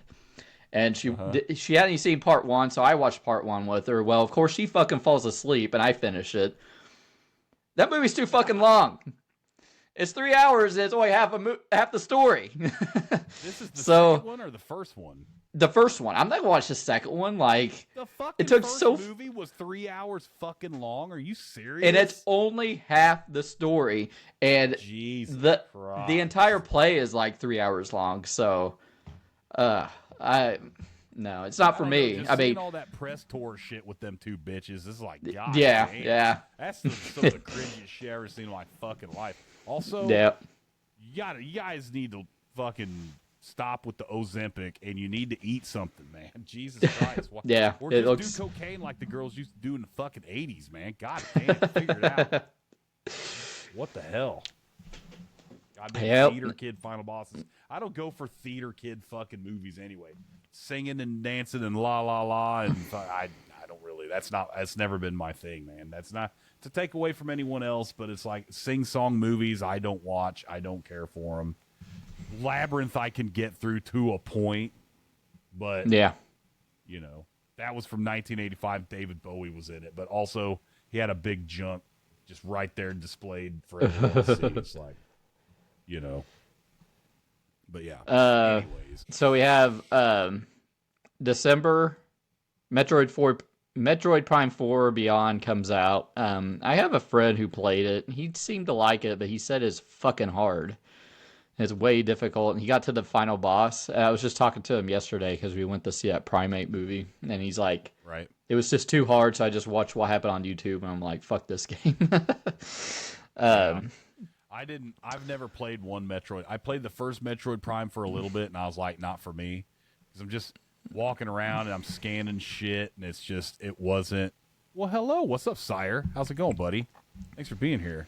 But I just wasn't, yeah. I just never was big into the 3D Metroid games. I like the 2D Metroid games. That Metroid Dread that came out a couple years ago, that was a lot of fun. It was hard, too, but yeah. Didn't really I wasn't interested in Metroid Prime 4 at all. Mm-hmm. Avatar Fire and Ash. I watched it. I kind of regret it. It was too long. I watched an Avatar movie. I watched your review on that though. Yeah. I liked the first two, and then it's like, let's repeat the second one again and have it be 3.5 hours. The second one. It's funny because I forgot the second one came out. I thought we were still waiting on part 2. But I've still never watched the first one. It just really didn't look interesting to me. I guess I will eventually, but I mean, hell, you went like 15 years without watching it. What's I don't think you're missing out on much. I mean, everyone fucking told me to watch it. Like, you would love it. I don't think I would, man. You know what tells me I don't think I would? Because I don't know if you love it. I mean, it's James Cameron, and James Cameron usually makes pretty good movies. This is like the most disappointing James Cameron movie I've watched. Stop using AI to fuck up all your old transfers of movies, and then we'll talk, okay? Yeah, there you go. I'd like to buy some of your Blu-rays of your fucking movies, and you fucked them all up. You made goddamn Vasquez look like her fucking face is melting in half an Aliens. Too bad. Sorry, James Cameron. You done goofed.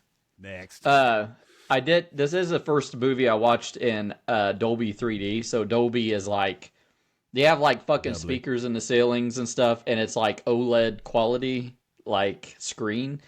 It was fucking cool, the 3D in it. Like you'd have like characters walk in the foreground. You'd think it's someone in front of you. It's pretty cool. Okay. But and they did have a trailer, and I might go see it. It was like a Billie Eilish concert directed by James Cameron in 3D. The trailer looked fucking good. Like it looked like Is she dressed up like the Queen Alien? Yeah. And she's shitting out eggs, and she got her boobs out. She put a picture of herself with like her boobs out on the internet, and it broke the internet. Did you see that? No. It was like, well, yeah, damn. You couldn't tell Billie Eilish had boobs. That's why she wore baggy clothes for her entire fucking existence. But major delays from last year. GTA 6 was supposed to come out in November. It's coming out next year, maybe. Blade. The fucking Blade movie that they've been talking about for like 7 years. Indefinite delay, and then Batman Part 2. Who cares? I don't give a fuck, dude. I know. I don't it's like Marvel don't know how to fucking do a vampire movie. How do you feel about Doomsday? How do you feel about Doomsday so far? The Cyclops shit was cool, but like Doomsday, Avengers Doomsday. Oh yeah. Well, okay. Doomsday. Like I said in my what I'm looking forward to next year, they got my ass with the X-Men, okay? I want to see the X-Men. I want to see James Marsden in the Cyclops costume and stuff. I don't expect them to be in the movie very, very long, but I'm interested. But that is coming out on the same day as Dune Part 3. I'm watching Dune Part 3 first. Okay? That is priority for me. Okay, so, and then maybe I'll do a double feature. I don't fucking know. But maybe not, because I'm like 44. I'll be 45. It's like 3 hours long, bro. Good. Good. So's the other movie. Goddamn Avengers Doomsday is gonna be bloated to shit too, probably. Yeah. But I'm interested. Like, okay, this is the interesting part. It's like the Russo brothers have made the best Marvel movies.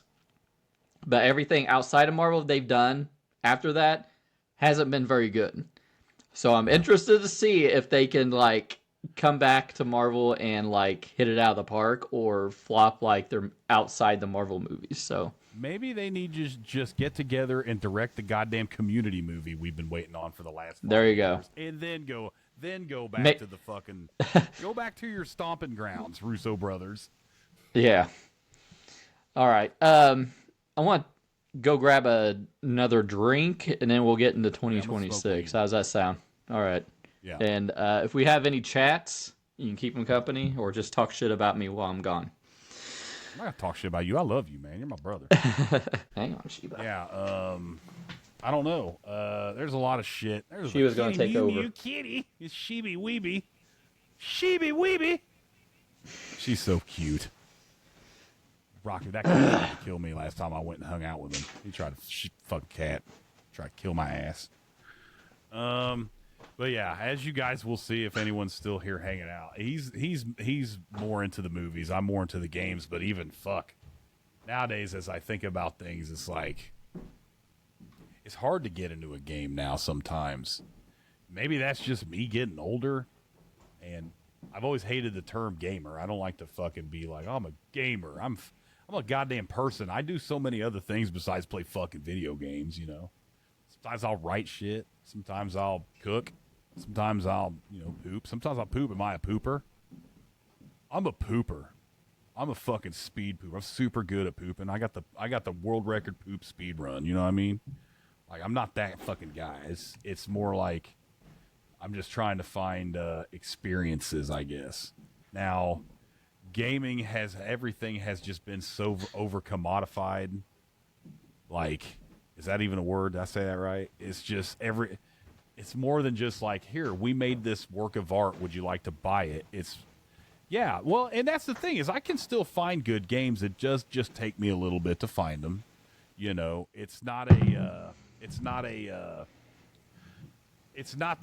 a doomsayer about games. Like, I'll always be somebody that plays video games. It's just it does take me some time.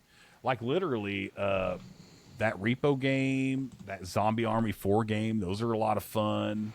And I like singular experiences with games now. It's just like, I'm not a sports guy, but like, I understand football. You put your best guys versus your best guys. You do this 4 quarters, and then there you go. And it's done. It's in a tight package, whatever. You play a Fortnite round, you land, you get shot in the fucking head, or you do all the head shooting. League of Legends, you play ARAM, you fucking go down mid, whatever, blah, blah. It's just contained experiences. And that's kind of how I look at sometimes when I do my Castlevania 1cc runs or whatever. It takes 15 minutes to even try. It's not a big slog where I've got to grind my fucking nuts off for something, So, anyways, Wes is back. What's up, Wes?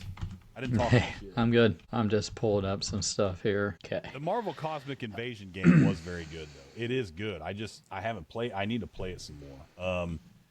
I would say, I don't know. I'd say it's more worthy of the $30 price tag than the Terminator game was. That Terminator game on the normal difficulty is pretty fucking easy. And I've heard people say the hard mode is hard, but there's also future mode or whatever it's called, where it's like one-hit deaths and stuff. That would be the hard mode. But I bet hard mode's probably not that fucking bad. But the Marvel Cosmic Invasion has like missions in it. It's got a lot of more. It has several more things to unlock in it. So it's got a little bit. I think it has more replayability. The one thing I would hope for T2, which they probably won't, they'll probably just make it a separate game. It's like, why don't you make Terminator 1 like that? I know they kind of already did it with the Sega CD game, but that shit was fucking awesome, Hell, do other franchises like RoboCop and Total Recall, dude. And shit. Like Total Recall. Don't ever make it. They fucked up so bad with the first one. There's no way. Yeah, I would be down to play some of these games with you, especially if you're getting into Arc Raiders and what else? You have what's that game called? Jesus, I'm like fucking blanking. The Space Marine game, Starship Troopers. Oh yeah, Helldivers. Helldivers 2. Helldivers. Yeah, I've got that. Yeah, I kind of want to get back into that too. Yeah. Well, we need to start playing it then. I do want to get back into, but I'm kind of ready to build a new computer. But since I can't buy RAM anymore because RAM costs as much as a kidney now, like, I don't know. Well, like even I got that. I was looking it up. I do have Zombie Army 4 on PlayStation. Okay. We can play that. I'm pretty sure it's crossplay. It's a lot of fun. Yeah, I'm sure it is. All right. Well, I'll just like ask. Is there anything you're looking forward to next year? Oh, I don't even remember anything that's going on next year. You can remind me of shit if you want to. All right. Well, okay. Well, I mean, you did start streaming this year, and I seen you got over 100 followers now. I do, yeah. And I'm almost to fucking, I think, 20 subs, man. That's kind of cool. Damn. Yeah. I don't think I've ever hit 20 subs yet, but it was my birthday, Saturday, so I had a lot of people come through for me and give some subs and donate bits and things like that, and that was very fucking gracious of them. I got a lot of awesome people in my community. A lot of really cool, nice people, and they all also stream too. Most of them. Well, happy belated birthday. Fuck you. You don't mean that, you rat bastard. No, I'm kidding. No, I appreciate that. You know what I'm looking forward to? Scott Pilgrim EX. That's coming out in 2026. Yeah. Oh, yeah? Fuck yeah. That game looks... That'll be really good, man. And you get to play as some of the X's, man. That's cool. You get to play as Lucas Lee, I'm pretty sure. You get to play as Roxy Richter. You get to play as Ramona and, of course, Scott. And I think there's a couple more characters. I'm not sure yet. But I'm looking forward to that. Hold on, I'm trying to think. I am trying to think of, like, other... Oh, does the second season of Shogun come out this year? I don't know. I need to watch the first season if it does. Holy Actually, fuck, Wes. God damn. I got you on one finally. You need to watch that shit. That was good. Now, the first one's actually, based on the book. The second season is going to be entirely new material, so I don't know how the fuck that's going to be. Yeah. But it says production is starting this month, so I don't think it's going to come out this year. Shit, but yeah, it might come out the tail end. Yeah, it'll be next year. I think the Bear season 5 comes out. I'll be looking forward to that. I think they're getting ready to film it, and it usually only takes them 6 months from filming to getting it out. So I'm looking forward to that. It'll probably be the last season, I would imagine, of that show because all those guys are. Did you watch the Springfield movie yet? I noticed it was on the Plex. Springfield movie? Yeah, the Bruce Springsteen. I'm like, what is this? A fucking Simpsons movie? No, I haven't watched it yet. I heard good things about it though because it's not like a typical musical biopic. So I've heard good things about it. Like it's actually kind of like nice, kind of like positive. I just like Jeremy Allen White, so I'll watch it just to see if it's good.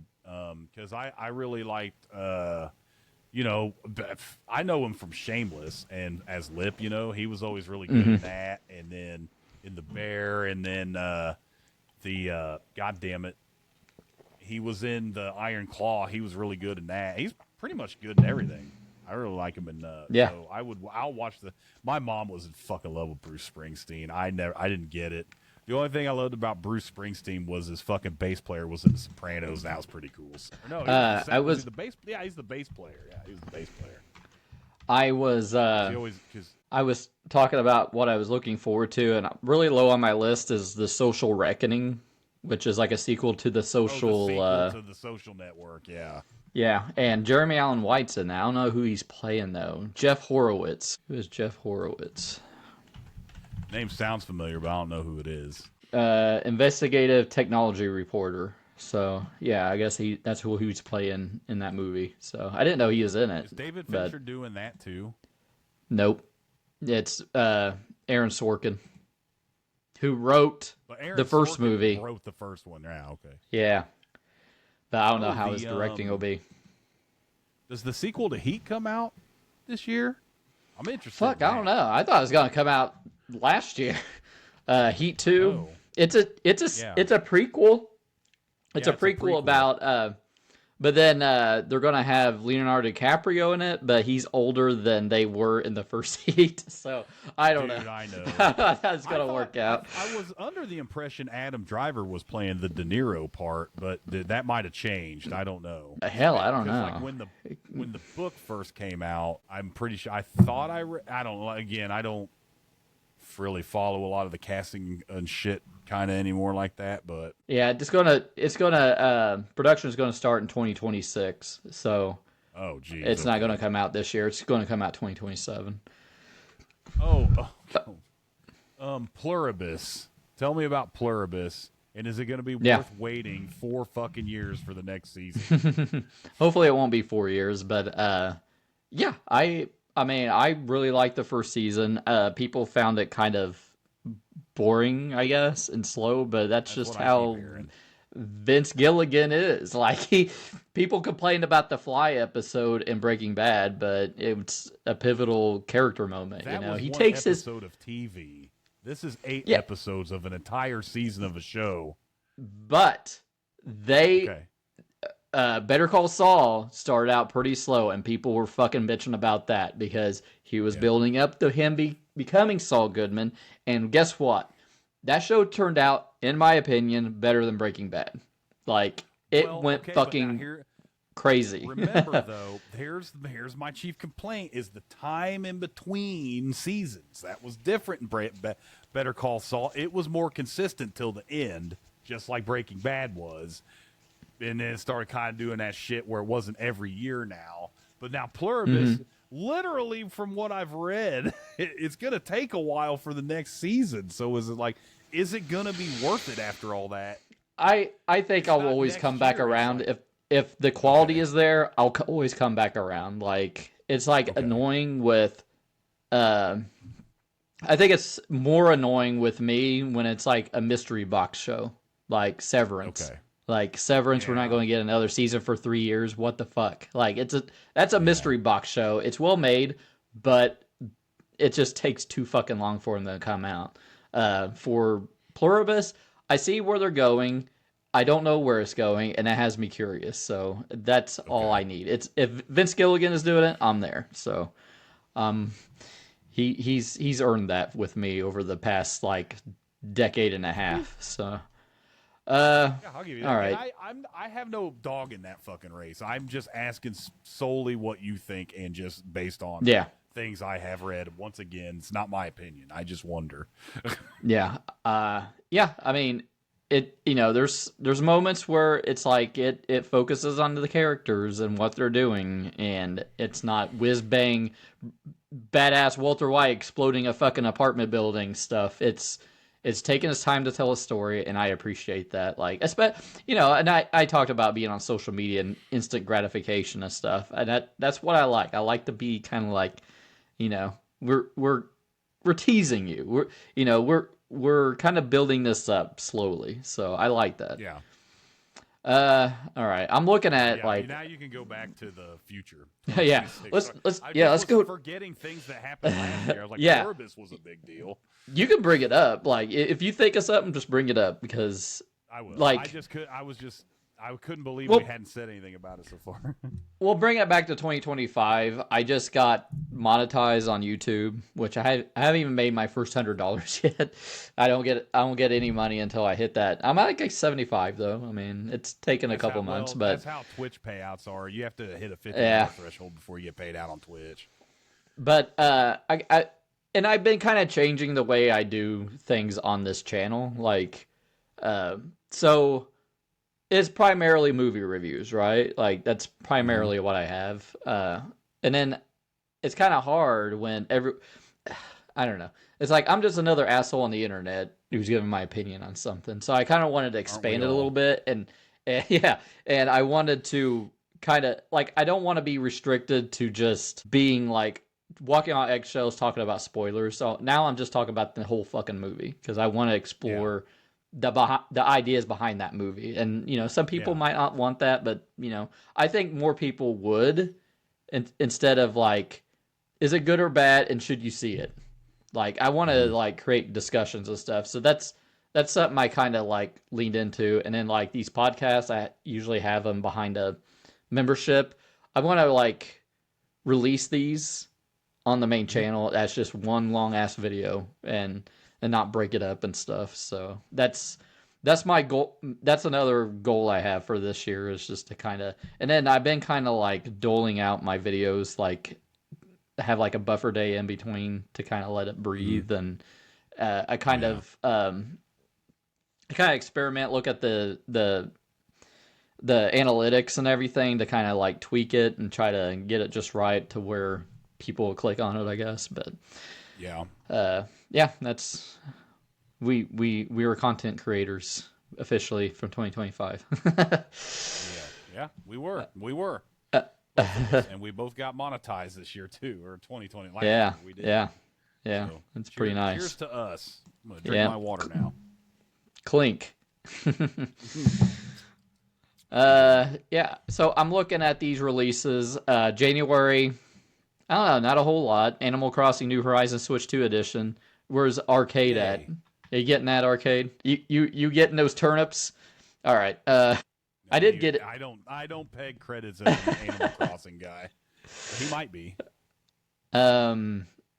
Mario Tennis Fever on Switch 2. That sounds kind of fun. I really Reanimal enjoyed looked. that last Mario Tennis game. Did you? Or not tennis. I'm sorry. The last Mario golf game that Golf. came out on Switch. Golf. I like golf games. I'm a pretty big fan of golf. I don't. A lot of people didn't like it as much as the other previous ones. Because I don't know if Camelot made this one or not. Camelot usually makes their sports related titles, but I'm not sure. Oh yeah, Arcade. Yeah, you're right about that, credits. Well, this is the thing. It's like this. This channel is like a year and a half old, and everything I've seen is like YouTube is like at least a 3-year journey. You know, like you need to kind of build the craft, see what people want, and kind of adjust to it as you go. And that's what I've been trying to do. Kind of like I'm trying to be a little bit different than everything else and try to improve here and there. So I kind of like these discussions, and I don't like to have it behind a paywall too. So I think it would help. And it's kind of hard to like break everything up and edit it, and it's a lot to do. Not a Pokemon or Animal Crossing guy. I was Animal Crossing when I had the first Animal Crossing on GameCube, and then I got into it again during the pandemic and lockdowns and stuff. So, but yeah, that game. I haven't played it much though. So Resident Evil Requiem, what do you think of this? How's it look from what you've seen so far? I think it looks pretty interesting.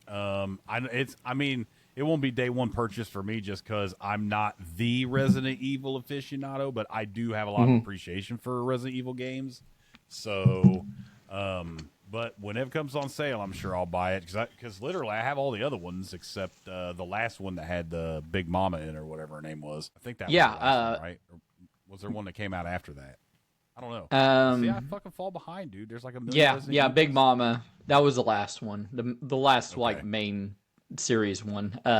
Yeah, I'll get this. It looks like it's going to be a mix between the survival horror and the action stuff, and I'm okay with that. And they had the thing where you could switch from first person to third person, and I think in certain situations it would probably, like the action pieces, you're going to want third person. In the horror sections, you're going to want first person. I think that's kind of cool. So what do you think of Avowed? Obsidian fantasy RPG. Are you any interest in that? Or I know you like Obsidian. I mean, you don't like Obsidian? Avowed just didn't look that interesting to me. It just didn't. I don't really know a whole lot about it, but I didn't look that interesting to me. So didn't that came out last year, didn't it? It said moved from 2025. I don't know. It might have been early access or something. Was a game. This must be a DLC you're talking about or something, yeah. Well, I seen it's coming to PlayStation and stuff. Yeah, it was released for Windows and Xbox on February 18, 2025, and it's coming out, February 2026 for PlayStation 5. Okay, all right, that's why it's on the list then.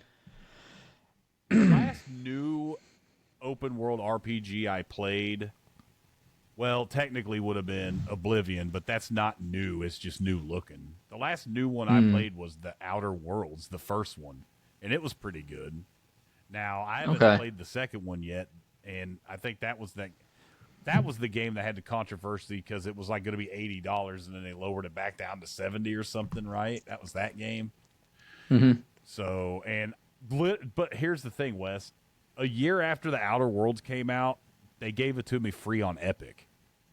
If I'm going to get games for free on Epic, don't expect me to buy your games. You know what I mean? Yeah. That's just the way I see that shit, so. Well, that's what, after I bought Robocop for like $15, and then like 2 months later it was free on PlayStation. I'm like, fuck you. Yeah. It's like, I don't remember the last game I bought at cost. Yeah. Arc Raiders was on sale when I bought it. Oh, really? It's a $40 cool. game, and I bought it it was like $31, yeah. Okay. So yeah, we need to hop on that together sometime. March 2nd, World of Warcraft Midnight expansion. Are you getting that then? I mean, I already pre-ordered it, but like, am I going to put a lot of time in it? We'll see. I mean, I've bought every expansion, and I only ever put like, I'm not mega serious about World of Warcraft anymore. It's almost like, it's really almost like a sunk cost fallacy thing for me. You know, it's like I played the same character for real. I've played the same character for like since 2004, man. And then it's like, well, I want to do some stuff, but then I go on there and do shit, and it's like, well, it's all the same fucking shit. It's been the same game forever. And these games with like vertical progression instead of like horizontal progression, I'm getting kind of tired of. I get tired of the whole I'm God until they decide they want to add a new chapter to the story. Now I'm a piece of shit again. Now I got to become God again. And then, God. Oh, cool, they added a new chapter to the story. Now I'm a piece of shit again. Oh, I've saved the world 300 million fucking times over, but still I have to go and kill pigs to get a better weapon? Like, you know, it's just, it's fucking stupid. It starts to get fucking annoying. I mean, for real. I mean, yes, I know you're laughing, but that's how it is. It's really how it is. I gotta kill pigs again. I saved the world. Yeah, that's how it is. It's like, oh, champion, thank you for champion of Azeroth. They always call you the champion of Azeroth, and then they go and fucking hack a bunch of basilisks in half and give me 15 basilisk spleens. That's what the fuck they want me to do. I'm the goddamn. I've killed the Lich King, Illidan, every single bad motherfucker that ever existed. It'd be like asking Buffy the Vampire Slayer to go buy some panties after she saved the world in every season of Buffy the Vampire Slayer. I need some panties. Will you go buy me some panties? You're a girl. You go. You know what panties are, right? Go buy me some. You know what I mean? It's just unbecoming. And then you still have to pay a monthly fucking subscription that hasn't changed for 22 years. You have to pay for the expansion. You have to you know, it's just the theme park, man. And yeah, I still fucking fall for it every time. But you know, it's kind of disposable at this point. The expansions are $40. I don't ever buy the legendary ones where they give you all the extra biscuits and shit. I don't care about the fucking biscuits. You know, I just want the game. And then I get it. Like, literally, I waited years for Warcraft housing to come out, Wes. I got on there. I was there for 15 minutes. I haven't been on since. That was a month ago. Okay, so March 19th, Crimson Desert. Do you know anything about this game? Okay. Pragmata? Okay, Capcom's mysterious sci-fi game. I don't know. Okay, so you probably know this. Diablo, Lord of Hatred. Yeah, don't care. They did exactly the same thing they did. So when they released the Vessel of Hatred expansion, you got like an extra continent, which didn't matter because all it did was give you more areas of places to do. It gives you like one extra activity, and it gives you access to one extra class, the Green Monk, which we talked about like a year ago. That was like busted when it came out. And then I was like saying that they would be fools to do this again. They're doing it again. $40, another expansion. You're going to get another area. You're going to get well, this time actually let me backpedal, because here's the good thing. You're getting 2 classes instead of 1 with this expansion. You get access to the first class now. You don't get the second one until it actually releases. And you also, if you buy this expansion, you get the last expansion included with it. So for $40, you're getting 2 expansions worth of content instead of 1. So that is a bonus. That is a plus. So, but for people that already bought the last one, it's bullshit. Because I paid $40 for the fucking original one, and it wasn't worth it. And now I have to pay $40. But now, actually, here's what is better though. Diablo 4 is on sale all the fucking time. I think Diablo 4 is still on sale. Well, it might not be, because it's not technically the winter sale or whatever anymore. But I think Diablo 4 was like $20 on Steam. Because, you know, Blizzard games are on Steam now. Remember that when they did that? You don't even have to have fucking Blizzard, the app, anymore. You just play goddamn Diablo on Steam. Or, you know, it would be really cool if I could just run a fucking EXE like the old days and just play my fucking game. You got to be terminally online, fuckface. Hey, you got to be online right now, all the time, now. Fucking dicks. You think Diablo 4 is worth getting on PlayStation? Is it like it's multiplayer? It's a good game. It's a good game. Wait for it to be on sale. Well, do this, Wes. You're going to have to wait probably another year now, or maybe 8 months. But in 8 months, when they give you the battle chest, which will be Diablo 4 plus the current expansion, and they sell that to you for $40 or maybe 30, then buy it. Apparently, I can just download it on my console now, so I don't know. Yeah. I was looking to see what the price was. Hey, speaking of going back to World of Warcraft, you were talking about like the sunk cost fallacy of that. I just like gave up on Marvel Snap recently. Oh, as really? because so they kept like they did some shady stuff like back this past summer where they had season passes for $10, which I would pay for, and then I'll get a new card and then just like a bunch of bonuses as I work through them, because I get bored at work and I'll just play and stuff. Yeah. But then they had like a premium pass for $20. You get another card, and then they would start releasing like 10 cards a fucking month, and it was just getting too overwhelming. And I was just, I don't know, it's just the meta kept changing like constantly, and then they would like nerf shit. It was just kind of got exhausting to keep up with, and I'm like, another New Year's resolution is like I'm trying to become more bored. You know, I don't want to be stimulated all the time. So instead of doing that at work, I'm going to just like do other things, maybe work on like YouTube stuff. And that's what I was going to say. Instead of being bored, just be creative. Write another exactly. Or something. Punch up your Burnt Prairie script. Yeah, there we go. The sequel. You know what I mean? Like, for real. I mean, sometimes I'll literally get on here and just fucking draw shit on paint. Or I learned how to animate my own GIFs. I made a GIF of the first level boss from Final Fight dancing. Like, made him look like he just looks like he's doing a little shuffle, you know what I mean? Because I needed a dancing emote for my Twitch, and I'll do the voice clips and shit, you know, motherfucker Charlie Bronson, like the shit like that. So I'll do creative things like that, and because that's helping me, and I'm learning things. And then other Sciature that was here earlier, he helps me out a lot with stuff. He's fucking created whole ass scripts and cool ass shit. Just because I was high one day and was like, hey, this would be funny. He had the ideas for him too, but my point is use a creative outlet, or you know, and write the fucking sequel to Burnt Prairie and let's figure it out. Yeah, or maybe adapt it to a novel or a novella. Or a fucking limited series on Netflix. There we go. Okay, May 2026. I know you're probably not interested in it, but Lego Batman Legacy of the Dark Knight, I'm kind of interested in.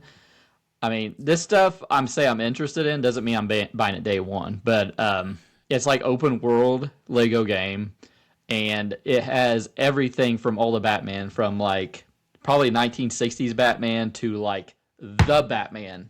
Like it covers everything, like the Dark Knight, the Burton movies, the fucking Schumacher movies.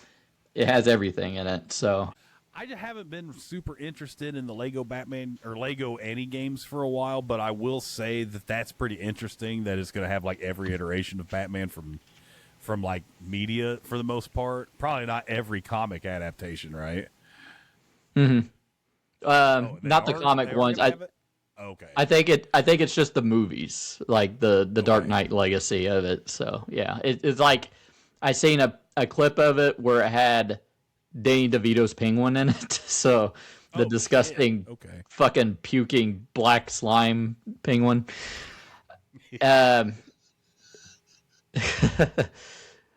Phantom Blade Zero. Fucking puking black slime penguin. Yeah, the perverted. Canon never make that action figure. Yeah. Disgusting fucking puking black slime penguin action figure with fucking puking black slime action.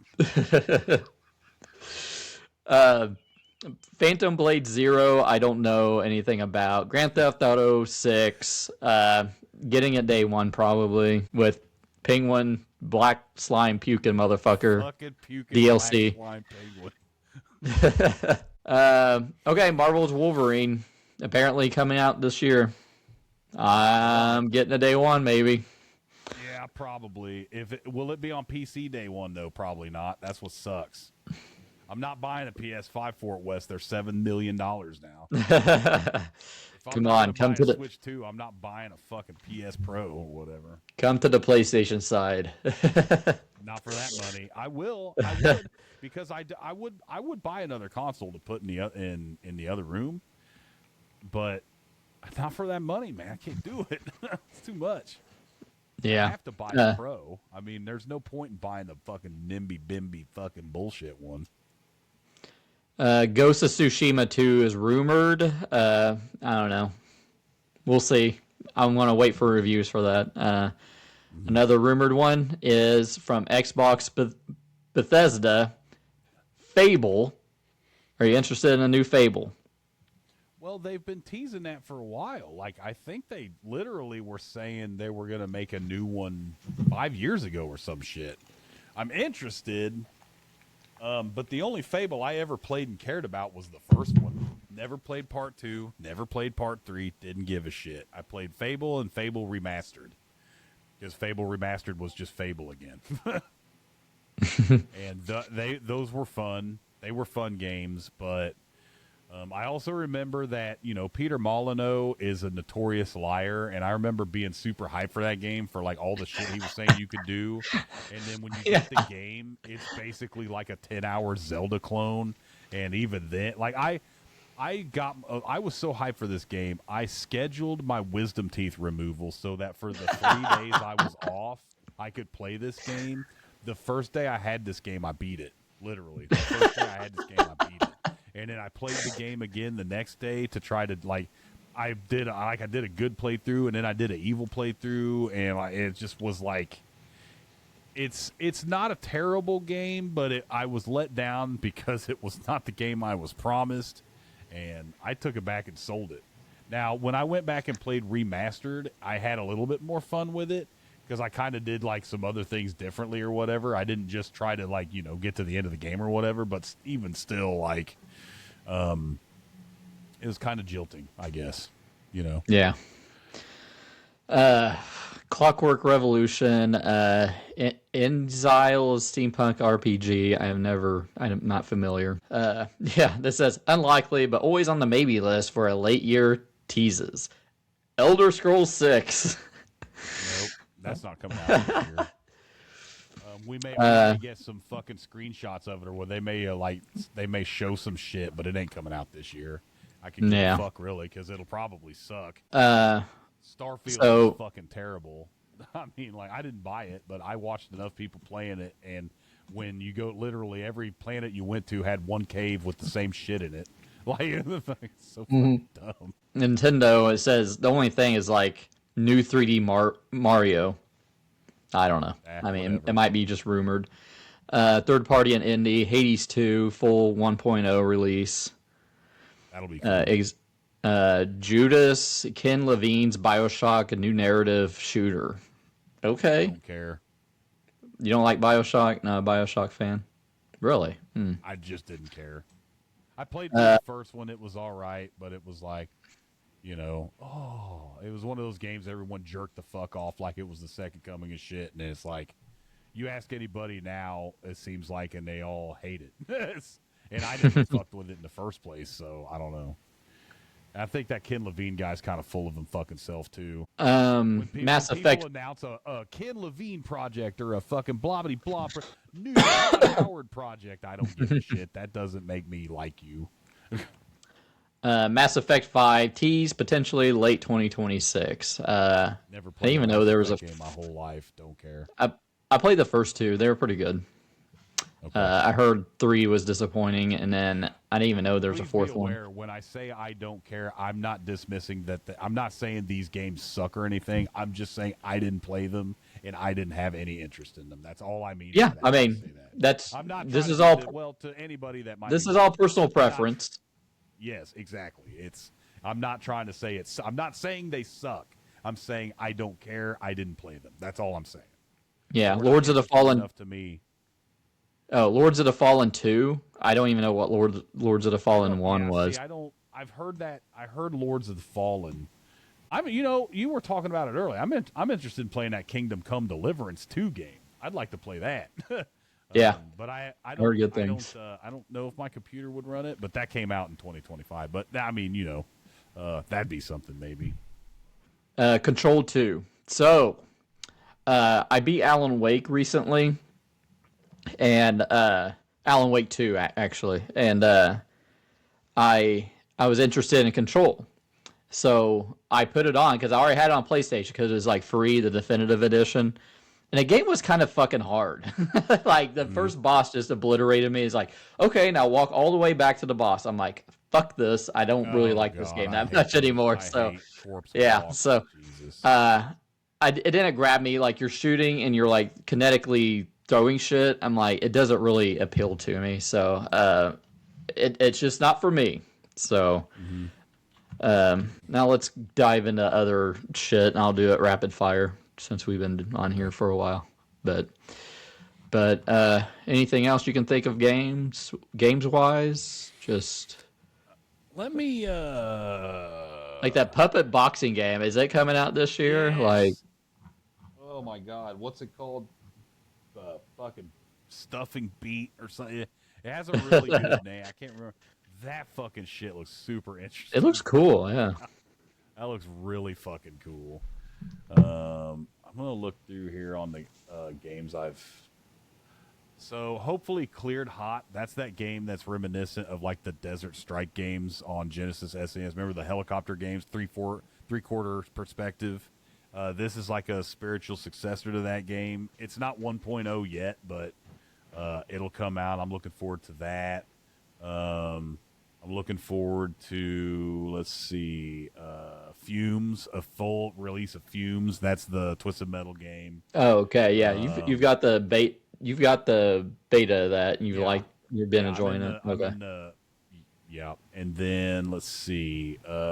Geez, I can't even think of like other stuff right now.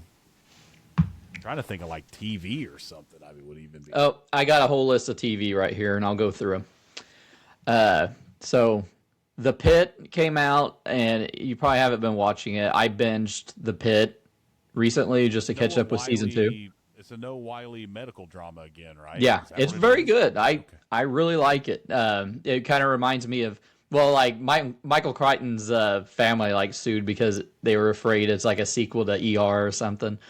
But it's really good because it takes place on one day, so every episode is just 1 hour of that day, and it's great. I've been really enjoying it, and they have like fast turnarounds on seasons. Like they're already greenlit season 3, and it's coming out probably next year. Here's a complete 180 to that. The Scrubs reboot comes out in February, and I'm looking forward to that. I had never watched Scrubs. Okay. I like Scrubs, man. It's pretty fucking funny. I was the same way. I didn't watch it for years. I literally didn't start watching it till season 8, which was technically supposed to be its last season. And I was like, man, I really missed out because it looks so fucking corny from the outside till you actually watch it. It's pretty fucking good. And the reboot's coming out. That might be okay. I know that Malcolm in the Middle reboot's coming out. I never watched one episode of Malcolm in the Middle. I need to because I heard it's really fucking good. Yeah, I've watched it here and there. You know, our boy Walter White comes from that show. Yeah. So yeah. But yeah, I need, and it's supposed to be just like a limited series or whatever, and that's cool. It's better that they don't try to just keep it going forever. Just do some limited shit. Mm-hmm. There's also another Game of Thrones spinoff, A Night of the Seven Kingdoms. Well, don't poo-poo yet because this is based on like Dunk and Egg, which is kind of like lighter tone to it. And apparently, I think these episodes are going to be just like half-hour episodes, and it's kind of like a little bit more comedic. It still has like the political intrigue, but it's like on the outside. But it's about this knight and this little kid who's bald, and it's. I think it's not going to be as like heavy as the other one. Fuck the little kid. No, it's not like that. No, not in this. Okay. Not in as this long story. as the knight doesn't fuck the little kid, then I'm fine. Okay. Maybe I'll give it a go. It's gonna be fucking weird, and I gotta see a brother and a sister fuck, and then they kill a kid in the first episode. Then Wonder. I know, but they fucked him up. Yeah. Wonder Man, Disney Plus, Marvel's Hollywood satire. I think it has potential. It's got Yahya Abdul-Mateen II playing Wonder Man. I think it's going to go the more comedic kind of satirical route. I'll probably watch the first few episodes to see if I stick with it, but I know you're not a big Marvel person. Say Scrubs reboot, we talked about that. Daredevil Born Again season 2. I'm hoping it's better because they don't have like something happened behind the scenes with Daredevil Born Again season 1 where they had like showrunners and they were like halfway through the season, and then Kevin Feige, who runs Marvel, watched what they made. He's like, this is shit. So he scrapped it, and they had to restart the whole season and reshoot the whole fucking thing. Because originally it was just going to be Matt Murdock, lawyer, with no Daredevil or barely any Daredevil in it. Yeah, and they just like, it's like, no, we're doing gritty Daredevil again. So hopefully this is like everyone's on the same page from the start, so it's not any like wonky episodes and weird tone shifts. But I think they're bringing back like Jessica Jones in it and some of the Netflix people, so it's kind of cool. Nice. The Boys final season.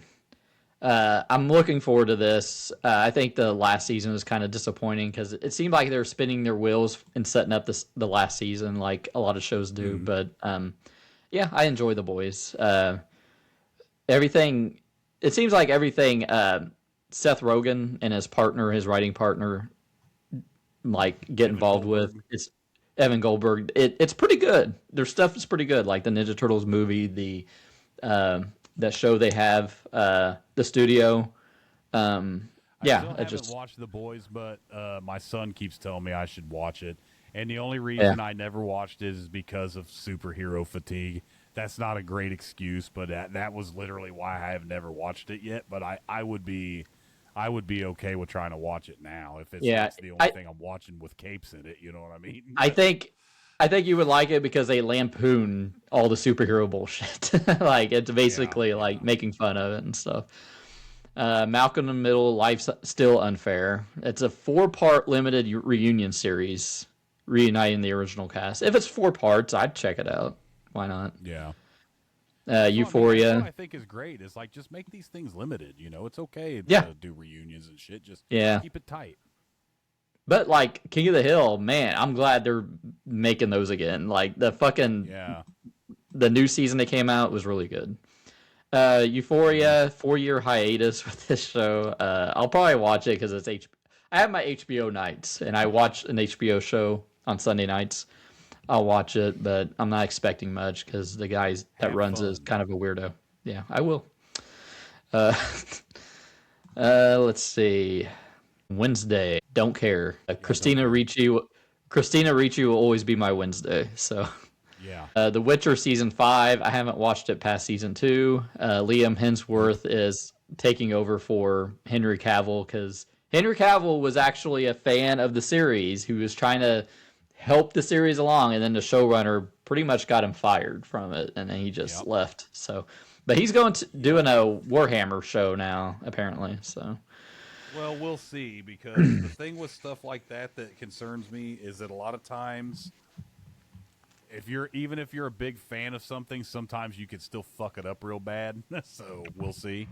Yeah. Stranger Things Tales from the 85 animated series bridging the gap between seasons 2 and 3. No, thank you. Avatar: The Last Airbender season 2 live action. I'll probably watch it. I watched the first season. I mean, of course, it's not as good as the animated show. I think the animated show, like at the first 3 seasons, is like one of the best series I've ever watched. It's just so tight, concise. Incredible that we got that on fucking Nickelodeon of all things. You know what I mean? Yeah. They got away with a lot on that, like the blood bending and shit. So, sucking that bitch's breath out and killing her. Like, nah, you just don't get to do anymore. They're coming out with an animated movie that is about them as adults. So I'm kind of interested in it. That would be cool, because I never got to like get around to like Legend of Korra and stuff, and apparently that was really fucking good too. Yeah, I only watched the first season, so that's something I probably need to catch up on. Spider-Noir, so I'm kind of interested in this. It is Nicolas Cage starring as a gritty 1930s Spider-Man. Right? Yep. Yeah. I'll probably watch that shit. You know, dude, I was just thinking about that the other day, man. Why the fuck has no one tried to make some detective noir movie in almost the last thing we got that's even like that would either be Cast a Deadly Spell or Hot Take, The Last Boy Scout. You know I mean? Like, I know that Last Boy Scout was not in the 30s, but that's a pretty noir shit, bro. You know? Yeah. Hey, yeah, they kind of skirt that a little bit. Like it's kind of a noir, but not really. But Nicholas, I don't know. Is this live action or is it anime? I think it's live action. That's so weird. Nicholas Cage is voicing the fucking spider. That's because cool. I'm down for he that. He voiced him in the Spider-Verse movie. I haven't seen Into the Spider-Verse yet. Harry Potter HBO show, which is kind of weird. It says it may slip into 2027, but I'm not a Harry Potter person. It's just like after my time, I guess. Was either. I don't care. Whatever. Yeah. Returning favorites. I don't know. It says no. That's not right. Returning favorites. Nothing. Everything sucks. It's like The Diplomat, Virgin River, X-Men 97 season 2 should be coming out this year. I'm pretty hyped for it if it is, but I don't know. Any other shows you can think of? Hoping for that Welcome Back Kotter reboot. Yeah, up your nose with a rubber hose and up your butt with a coconut, right? Something. Horse Shack is it a horse shack? Reboot. Let's get a fucking Family Matters reboot, dude. Let's get more reboots, okay? Get that Punky Brewster reboot where she's an OnlyFans model. Did I do that? Pics. You know what I mean? Fucking whatever. No, I don't know, man. I think that pretty much covers it for me as far as I'm concerned. You know, I again, it's funny because I will usually that when I see something interesting, I'll fucking post it. Like, and I don't post to the Atomic Cult Media Discord very often, but. Like, the last thing I saw that I thought was interesting was those guys in Pulp Fiction being fucking Fortnite. Yeah. Fucking dance and everything. I'm sad because I wanted to buy that goddamn dance, man. It's the song and everything. Oh, the Batman or? Oh, okay. It's the actual song and everything, yeah. And one of them's doing this, and then the other one, she's just twisting. It's fucking great. And then you get the briefcase and whatever else. But it's just kind of... It was just I just couldn't fucking believe it. We've got Quentin Tarantino characters finally in a fucking Fortnite game. But you know, when the fuck are they gonna put dude, I literally had a great joke the other day and I can't fucking remember now. You need a notepad to write it down. When are they gonna put blank and blank in Fortnite? And I can't remember because it was like two like you would like when are they gonna put fucking Ruth Bader Ginsburg in Fortnite or some shit, you know what I mean? Like just somebody that doesn't But it was really funny. I already forgot though because I've been drinking, but you know that's what happened. I did bringing up Fortnite. I did watch Kill Bill: The Whole Bloody Affair in the theater, the 4.5 hour supercut of it. Yeah. And I left like I watched some of the credits where they had stuff, but when the credits started rolling, like with the black screen, I left. But apparently they had like the Fortnite short at the end of everything, which I don't give a fuck about missing it, but I heard people shitting on it. So it's like it was dumb. It was like, yeah, okay. I didn't miss out on much then. I'll probably check it out eventually, but it was really just kind of. It was really. Oh yeah, I forgot the Kill Bill shit was Quentin Tarantino, but yeah, I mean, it was whatever. I can play as the bride Fortnite. I'll never use that skin. I got the Yuri Yubari skin. I think that was her name. Go-Go sister. But then I don't think you can get the Go-Go skin, or can you? I don't know. Maybe you can. It doesn't matter. I have so many. Dude, I bought all the South Park skins though. The South Park skins came out for it, and I bought them shits. I also bought the Beavis and Butthead skins when those came out. Just like all the fucking. I use those. Like, all the time. It's fucking great, dude. Because when you kill somebody, he goes like he fucking laughs every time he kills somebody. It's fucking great, dude. It's hilarious. And they've got the couch, so like you can do the emote where you sit on the couch and you're just fucking watching TV. Somebody can sit with you. It's pretty good. All right, so bringing it back to movies. 28 years later, The Bone Temple. I got tickets. I'm super hyped for it. You should probably watch the previous one. I will. Okay. So there are a lot of video game adaptations this year.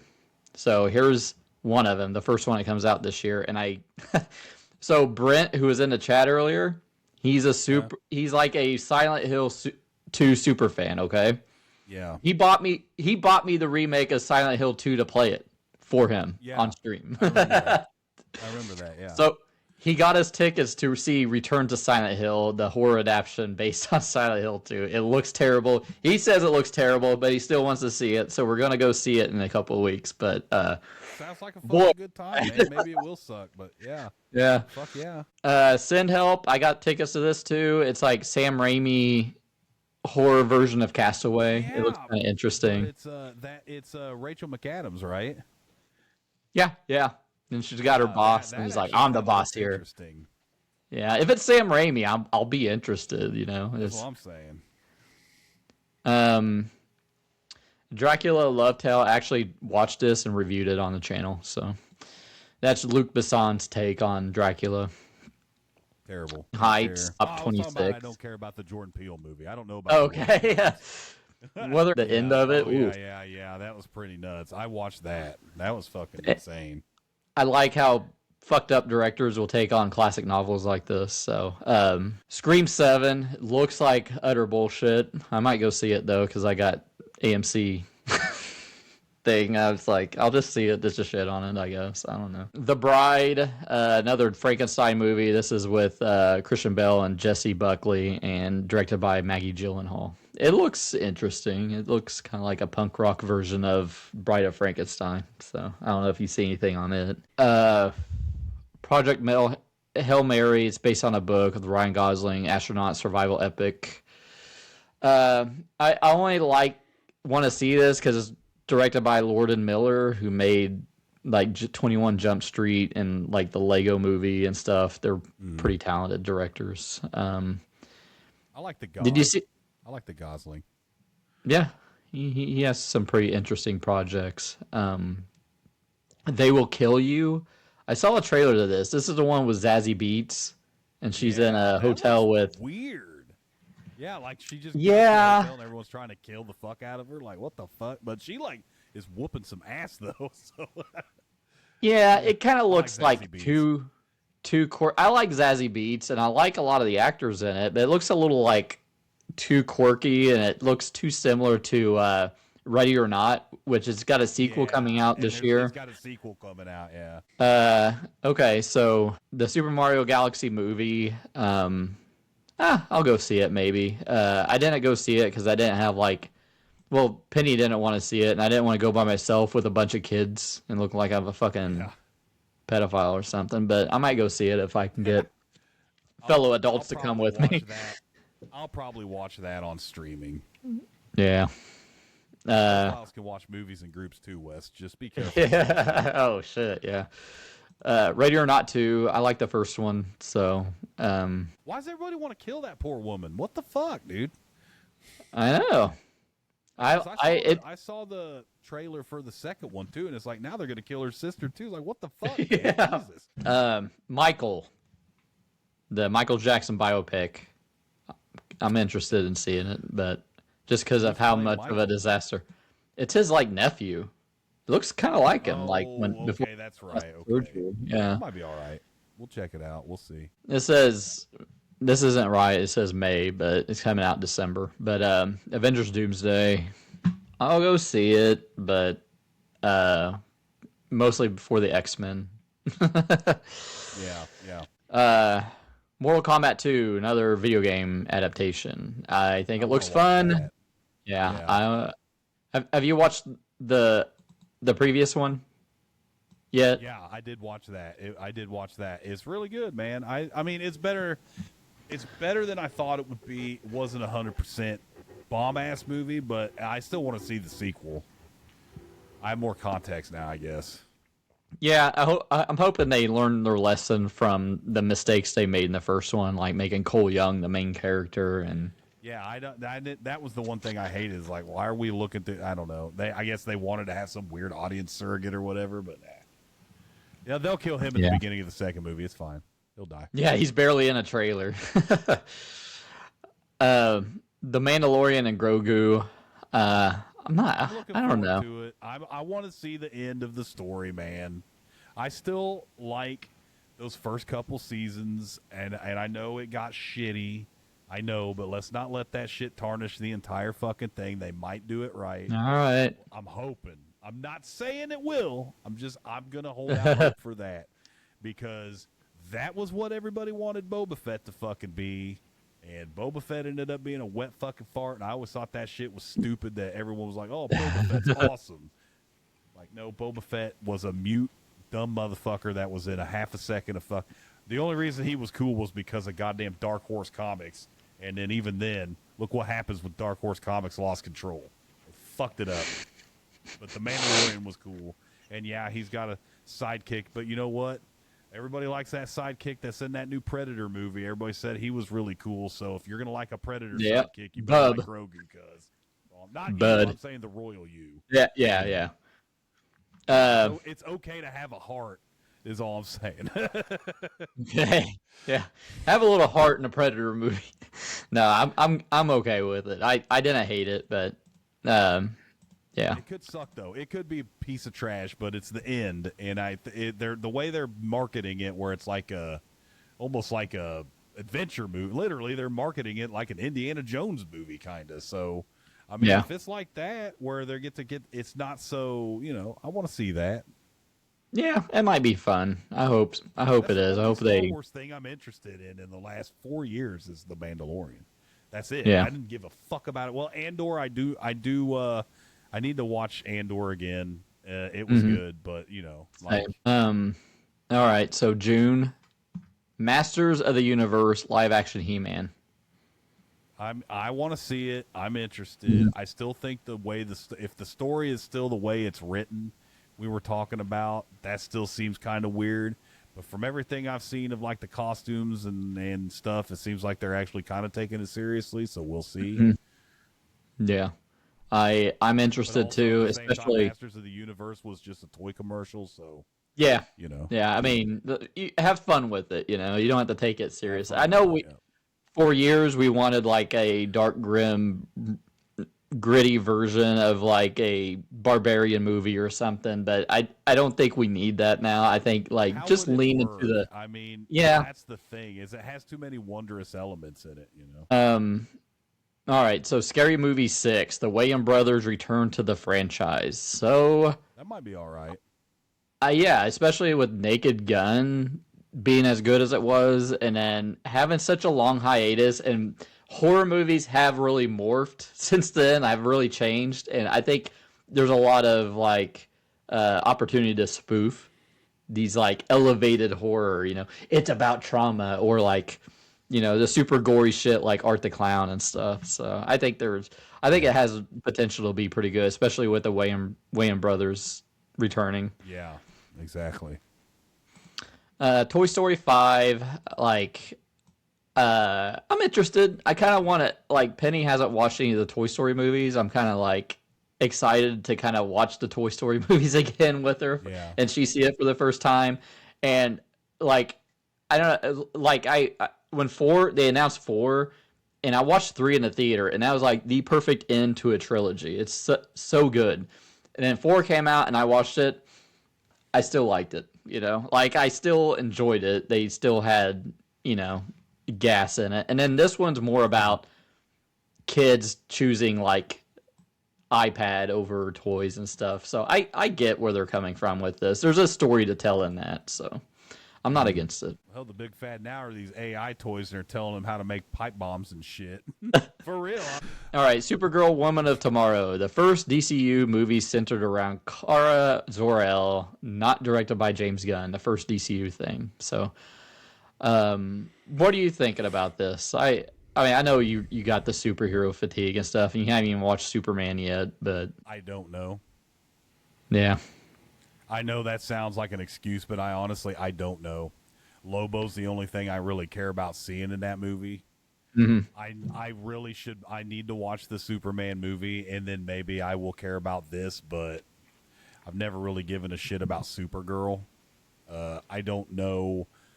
I'm trying to think, what will this movie do for me if I watch it, besides I get to see Lobo live action. Yeah. I honestly, I'm really not trying to be dismissive. It just, there's nothing that draws me to wanting to watch this movie at all. Like, you got a woman with, very thin eyes, blonde hair, and she's very tiny. And she's got the goddamn whole outfit on, but let's go ahead and just put an overcoat on it, because I'm dirty.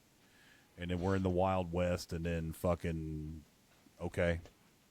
It's a space western, but I everything I've heard about the comic to me.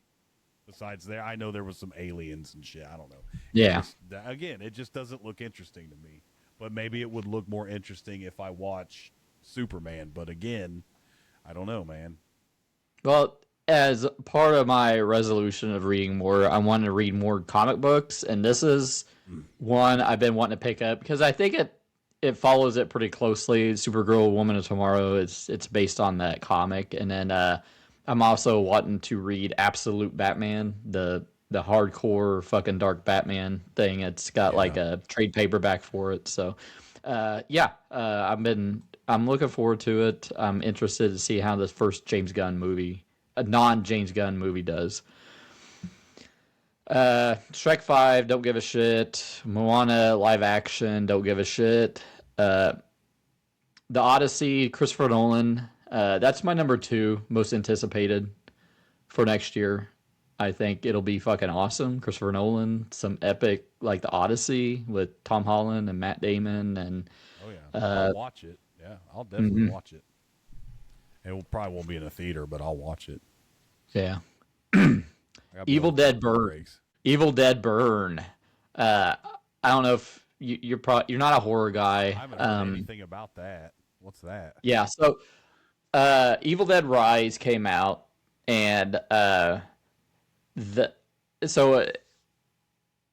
and Noble, this is a little offshoot, but Barnes and Noble's having a Arrow video sale again, and every time there's a boutique Blu-ray sale, I try to pick up one Blu-ray at least. And Evil Dead Rise comes out Tuesday, so I want to pick that up. But I really liked Evil Dead Rise, and this is a different director. So basically, they have 2 Evil Dead movies in production from different directors. So this is a French director. Anyway, he's making Evil Dead Burn. I don't know much about it. I know I watched this guy's movie. It was like Cold Infested. It was like a spiders take over an apartment complex movie. Very good movie, very good horror movie. And I love the fact that they're giving these like young directors an Evil Dead movie to play with, and they don't necessarily need to connect to each other. So I am really looking forward to it. Spider-Man: No Way Home, or No Way Home. Brand New Day. Looking forward to that. Yeah, Brand New Day. Yeah, it's brand new. Yeah, Brand New Day. It is. Yeah, it's got Punisher, Hulk, Sadie Sink playing whoever the fuck. Yeah, I'm looking forward to it. It just sounds so different from the other ones. So I like the first 3. I'm interested to see what the hell happens now that nobody knows who the fuck old PP is. Yeah. Let's see. Fucking cliffhanger reboot to the Stallone movie. Fuck up. God damn. Next, I don't give a fuck. All right. Are you and Tanya into Practical Magic? Sandra Bullock, Nicole Kidman? Okay. Sandra Bullock, I'm not into Practical Magic. Well, there's a sequel coming out in September. There is a sequel coming out. You better go see it day one. Yeah, this ain't coming out in 2026. The Batman Part 2. I think that's 2027. Yeah, that won't be out.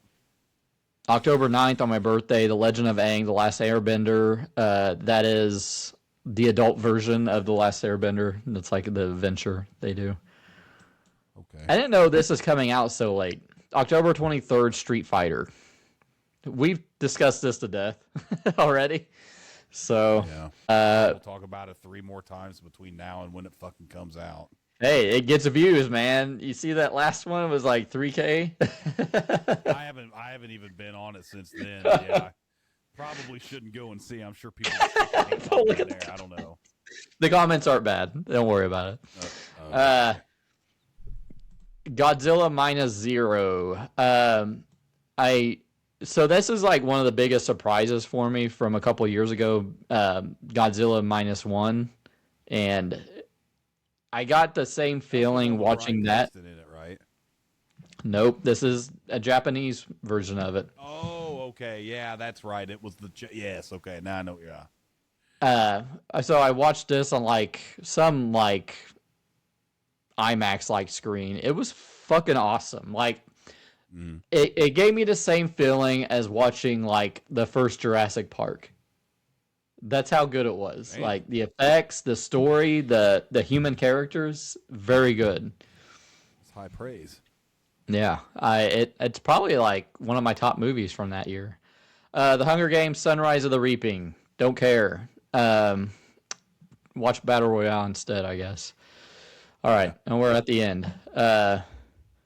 So Jumanji 3, The Rock and Kevin Hart. I never even watched any of those Rock and Kevin Hart Jumanji movies. I've heard they're okay though. I watched the first one. It was actually not terrible. Yeah, it's kind of unique because it's got the video game aspect, right? So, and then you have Jack Black as the Jumanji's a video game and not a board game. Yeah. Then you have Jack Black pretending to be the teenage girl in it. Yeah. Excuse me. Dune Part 3, hyped for it. That's all. I read Messiah back to back when I read the original Dune book before the first movie came out. So, yeah, it definitely seems like it needs to be a complete story. You need that third movie for it to be a complete story. So, yeah.